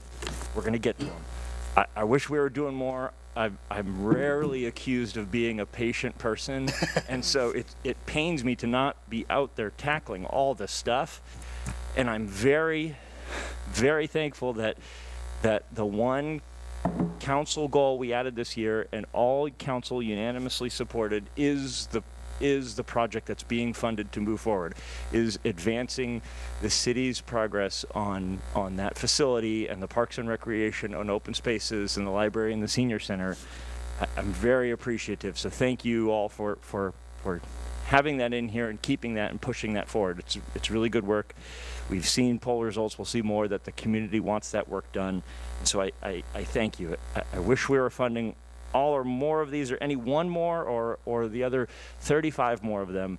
But again, I'm going to trust the process, that it's going to take a few years and we're going to get there, and there's going to be more work to do in a few years, that we're going to need more sustainable revenue, and motion creates friction, and we're going to feel it. We're already feeling it, and I think we need to stay the course. I support the onboarding of cost recovery models around direct item users. I think that'll be a heavy lift by the engineering department. I see a lot of STCs and additional development costs going into that. But as a developer, or not developer, small d developer, as a builder, an active user of those services, it's a program and onboarding of costs that I would support as a user of those. And I only wanted to lastly push back a little on the assertion that what I heard that the city service charge was a temporary stopgap while we transition the fire district. It wasn't what I believe it is. It is an additional revenue service to provide an additional level of service for the city and a tool to allow us to do that and weather times. So I do not think it's a temporary stopgap. It is an additional tool to let us continue to work through our projects and offer additional services for the city. So I look forward to supporting this budget as it is, and I look forward to cracking open more and more budgets as the years come, where we can start chipping away at these projects.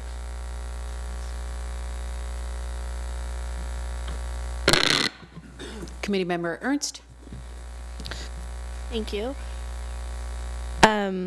So first of all, it seems like we're kind of wrapping up statements, right? Is that, because I think I got really used to when we had the departments come up one by one, so that's how I had organized all my questions. So now I have so many questions that I didn't know exactly where I was supposed to ask them. So a lot of them have been covered, but just to go over, actually first, one thing I really liked about tonight is highlighting measures 50 and 5, because I think it's really important that there is a lot of misunderstandings, I think, in the community, that the city is wasteful, or that there's things that are money is being spent on frivolous things, and that's really not the case at all. I mean, it's basically, as we saw, impossible for you to have anywhere close to a sustainable budget if your revenue only increases by 3% a year and your costs always are increasing by more than that.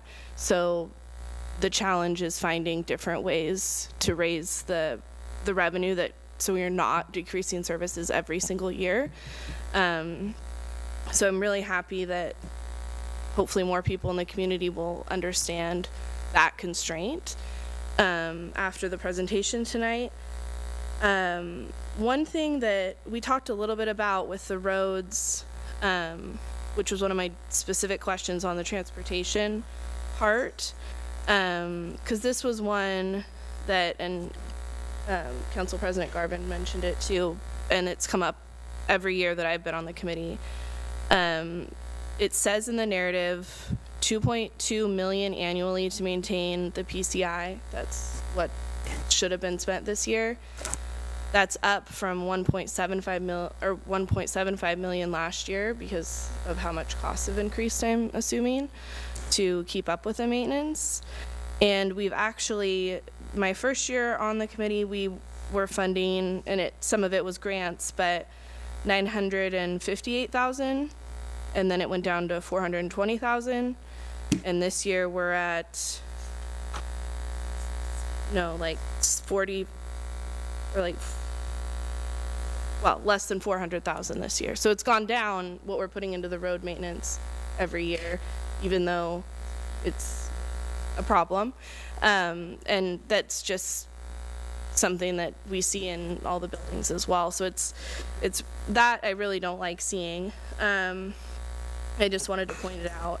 I like the idea with the opioid settlement potentially that Councilor Payne brought up, but also that there potentially could be a grant available to cover that software and I don't know if it's something that, I didn't see it anywhere, but we don't have like a grant coordinator or somebody that's specifically looking for grants, and I don't know if maybe that's something we could look into, because maybe there's other potential revenue like that, and obviously there's strings attached to those different things, but if it's for specific issues that we're facing, like the software upgrade that we could get covered, maybe a portion of an FTE dedicated to that might be worth it if that could generate some revenue for specific projects that we need that we aren't funding.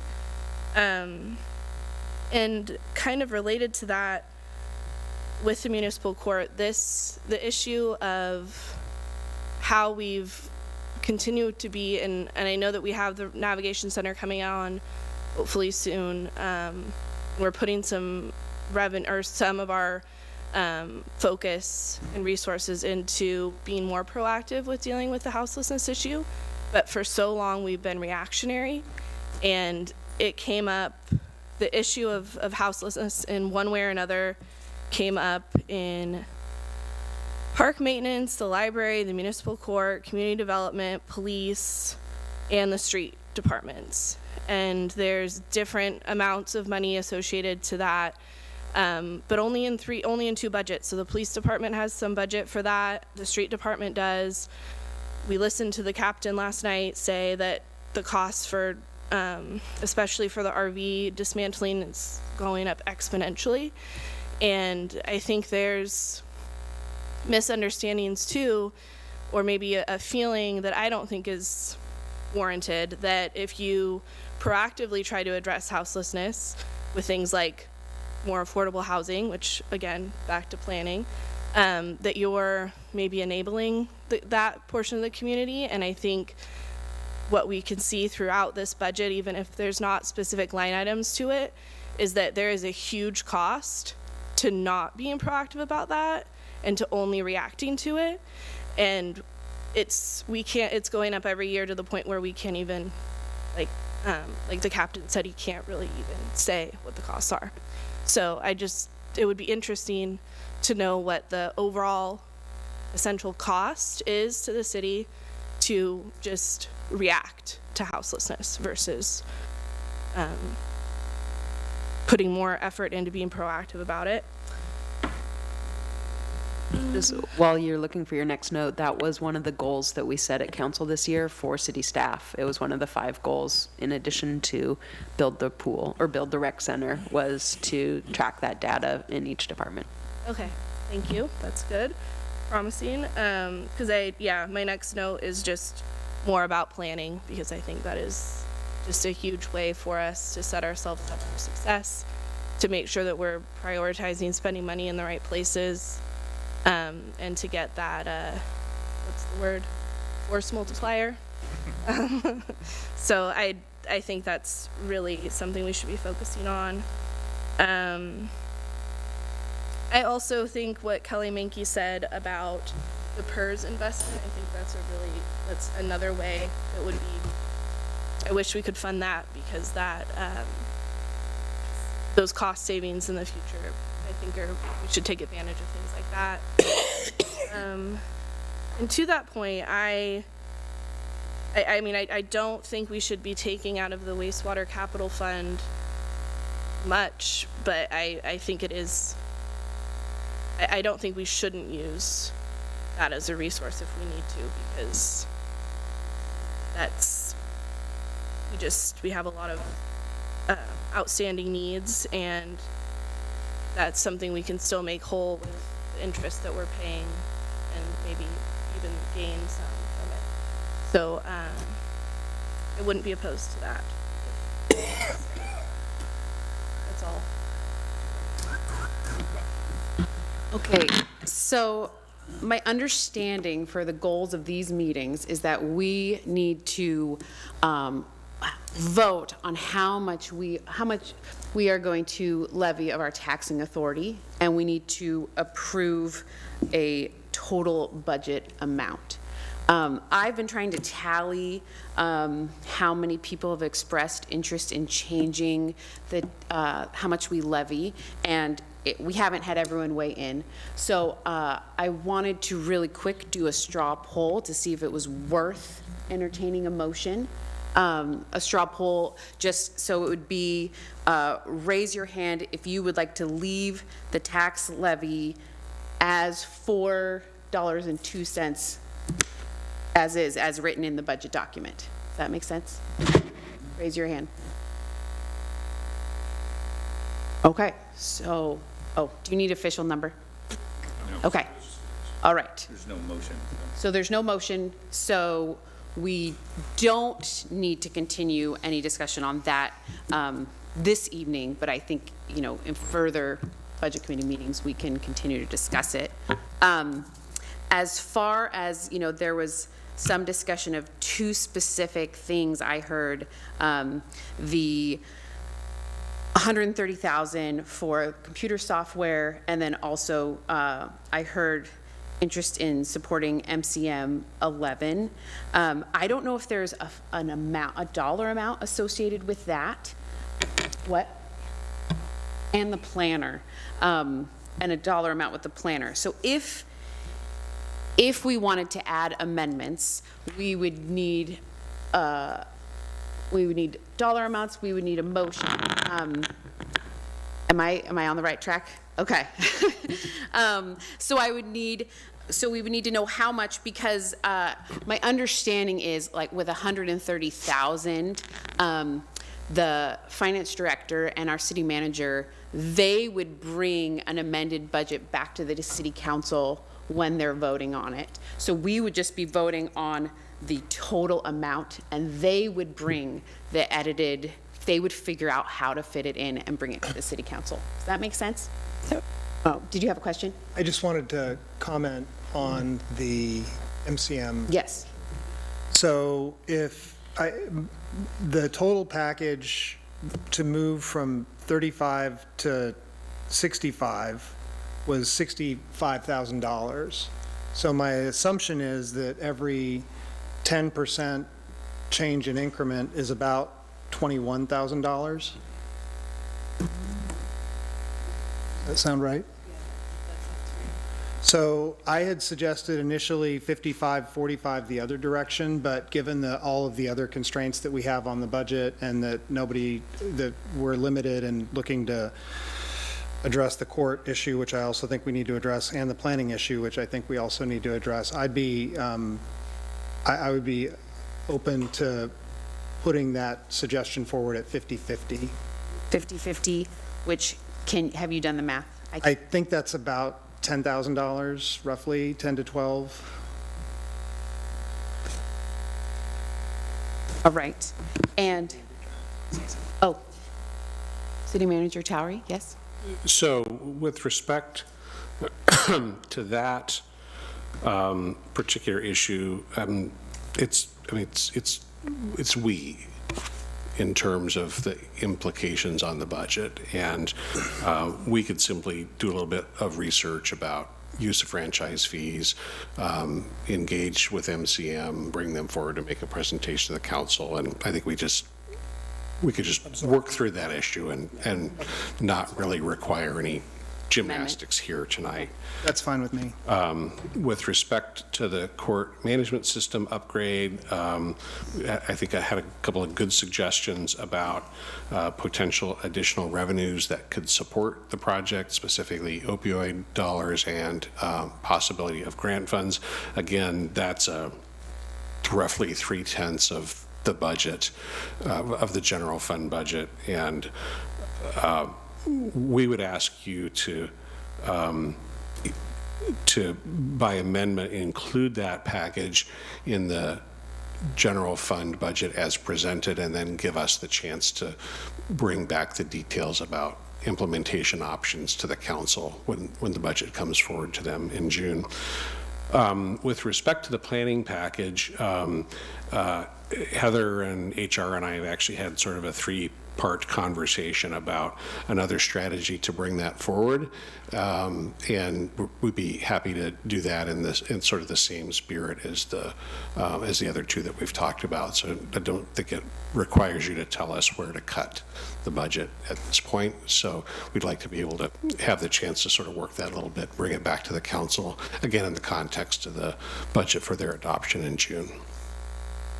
All right, so That's a sort of a winding way of saying, if those are the three things the Budget Committee wants us to incorporate into the budget, we would suggest a motion to appropriate funds in the amount that's printed on the budget, levy the $4.02 per thousand as printed, and to also incorporate those three specific projects into the budget for adoption by the City Council. Does that work? Jennifer? Just want to clarify whether you think we should, using the Muni Court example, I've got a number, should I add that number to the Muni Court appropriation and so it's higher? Or we just go with that number with the additional kind of verbal instruction to make it work at the appropriation? I think legally we can do it either way, but... I would lean towards the latter, since we're talking about the possibility of non-general fund resources to support that project.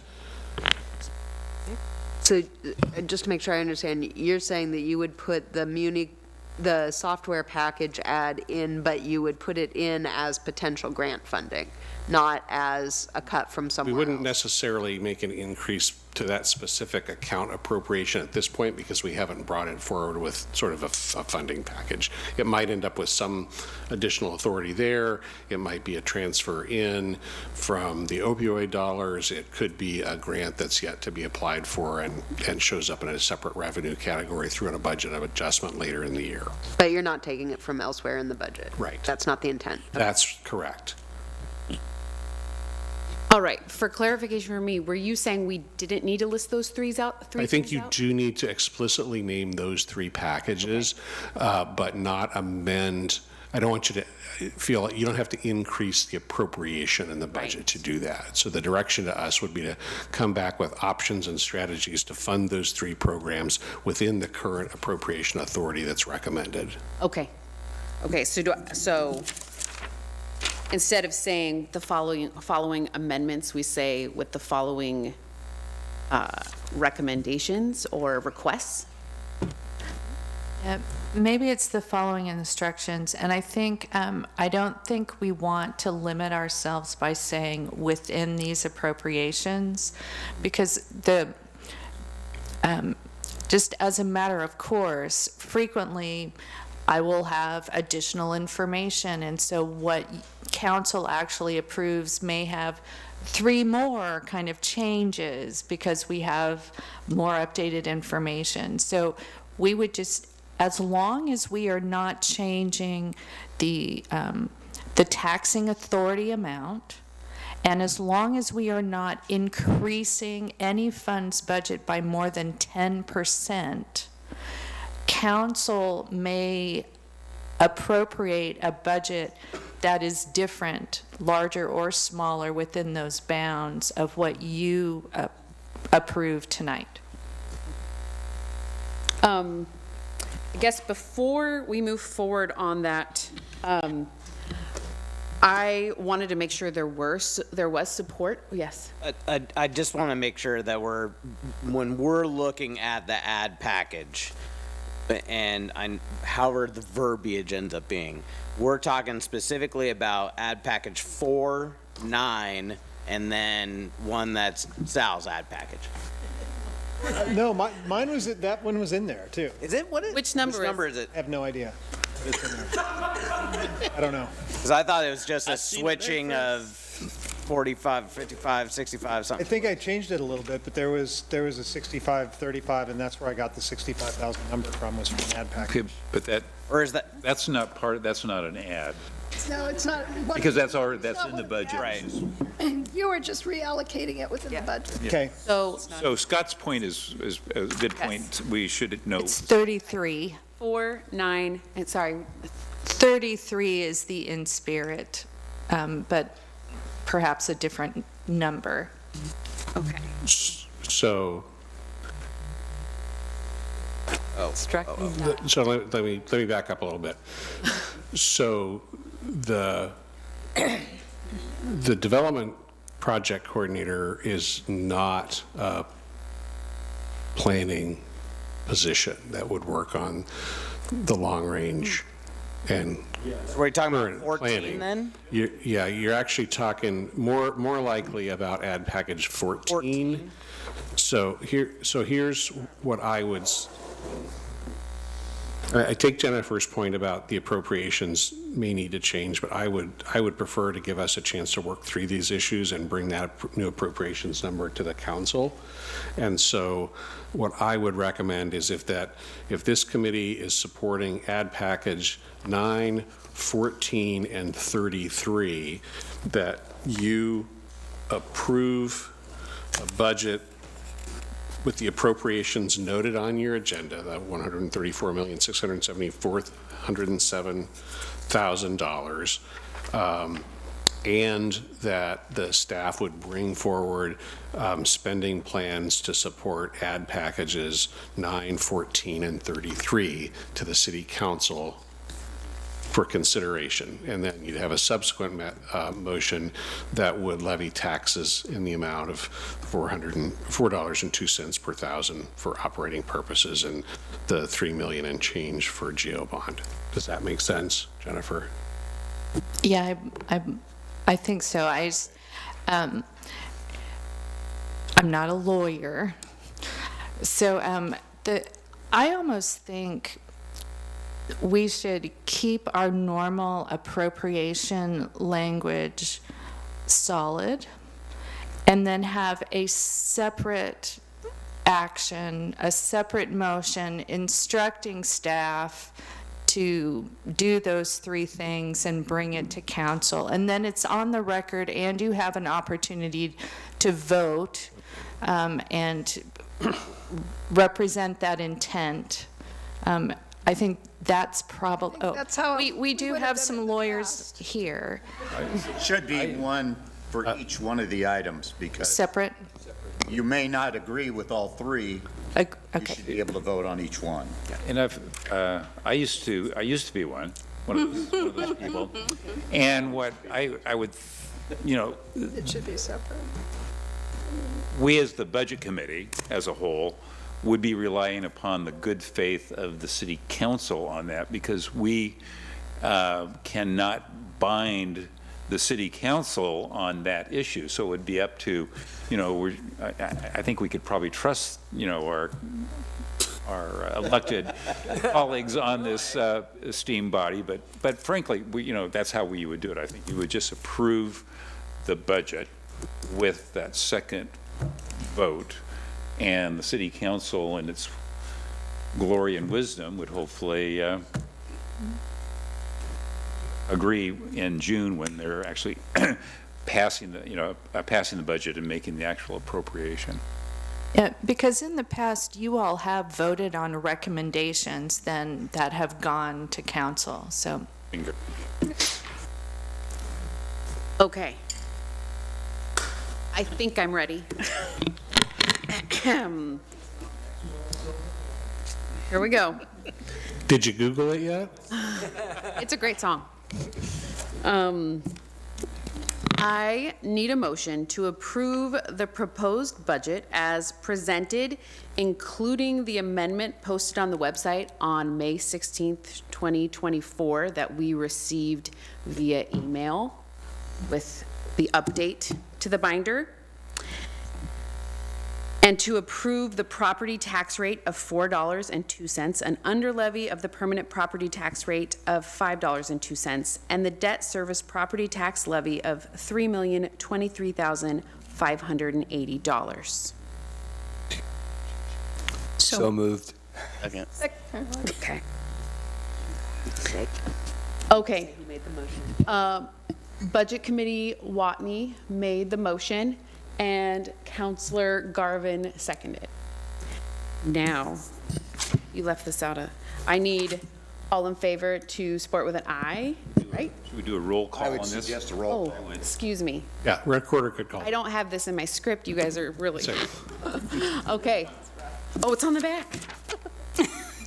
Oh. Wait a minute. No, that's not yet, right? Okay, hold on. We do roll call of this, and then I will read the next section. And we vote on that? Okay. Committee Member Watney, Agreed. Counselor Geary, Aye. Committee Member Ernst, Aye. Counselor Minke, Aye. Committee Member Harmon Ferry, Counselor Payne, Aye. Committee Member Cunningham, Aye. Counselor Peralta, Committee Member Mason, Aye. Council President Garvin, Aye. Committee Member Hart, Aye. Mayor Drapkin, Aye. Chair Maxfield. Aye. I'm still confused by my script. I still, because that thing I just read did not have the 134 million. I think the record can reflect that was your motion. Excellent, okay. Sorry, there's just two places where it says to vote. Aye, if I didn't vote. You did. All right, did we do that all correct? Yeah, Yes, I we've, Yes. Okay. And now if you want to entertain individual motions on ad packages, I would suggest language something like direct staff to prepare ad package proposals for the council to consider at budget. I'd like to make a motion to direct staff to prepare an ad package that's outlined in our budget as number 14, a planning manager, draws on the general fund for $114,794. Second. Second. Mayor Drapkin proposed the motion. Do I need to say everything you just said? No. Spoke Then very. you can just say who seconded. Okay, seconded by Budget Committee Member Harmon Ferry, or, sorry? Okay. Yes, and can you all in favor say aye? Or do we do a roll call? I think a roll call would be best. Okay, roll call, please. Committee Member Watney, Agreed. Counselor Geary, Aye. Committee Member Ernst, Aye. Counselor Minke, Aye. Committee Member Harmon Ferry, Aye. Counselor Payne, Aye. Committee Member Cunningham, Aye. Counselor Peralta, Committee Member Mason, Aye. Council President Garvin, Aye. Committee Member Hart, Aye. Mayor Drapkin, Aye. and Chair Maxfield. Aye. It passed, let the record show it passed unanimously. Okay, do I have, I would like to make a motion to direct staff to bring back ad package number 9, court management system upgrade for a cloud-based option, the general fund impact of $130,710 and a reserve impact of $6,667 for this year's budget. Second. Counselor Garvin made the motion and Counselor Payne seconded the motion for ad package number 9. Committee Member Watney, Agreed. Counselor Geary, Aye. Committee Member Ernst, Aye. Counselor Minke, Aye. Committee Member Harmon Ferry, Aye. Counselor Payne, Aye. Committee Member Cunningham, Aye. Counselor Peralta, Aye. Committee Member Mason, Aye. Council President Garvin, Aye. Committee Member Hart, Aye. Mayor Drapkin. All I can think are the lyrics to the song Love Potion number 9 right now. Ad package number 9. Aye? Chair Maxfield. Aye. Can we, on this next one, because we had a little bit of a, I believe Sal adjusted it. I don't know if that's what we're sticking with the 50-50 versus the 55-45. I'll just make the motion if that's okay. Got it. So and just to clarify, I'm going to make the motion in the way it's provided in the packet, and then I assume when we come back, we'll debate it. So, and to make change, right? So I'd like to make a motion for staff to bring back ad package 33, changing the franchise fee reallocation in the amount of, from 55-45 to 35-65 in the cable franchise fund. And that is in the general fund amount of $65,000. Second. Counselor Peralta brought forth a motion, and Counselor Payne seconded for Ad Package 33. Committee Member Watney, Agreed. Counselor Geary, Aye.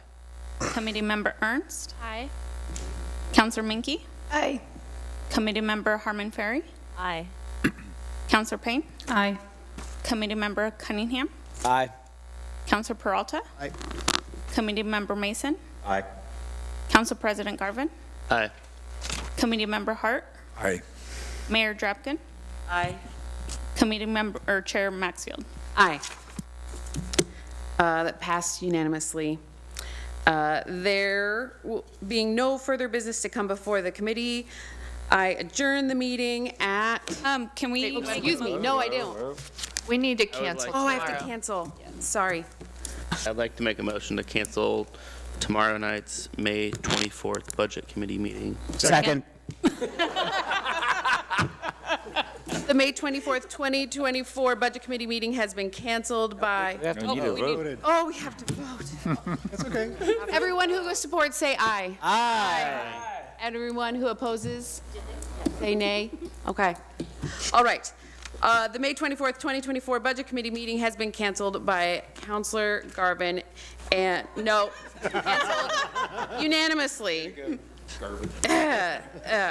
Okay. There is no further business, and so we are adjourning at 10:09. Yeah, well done, Meredith. Good job.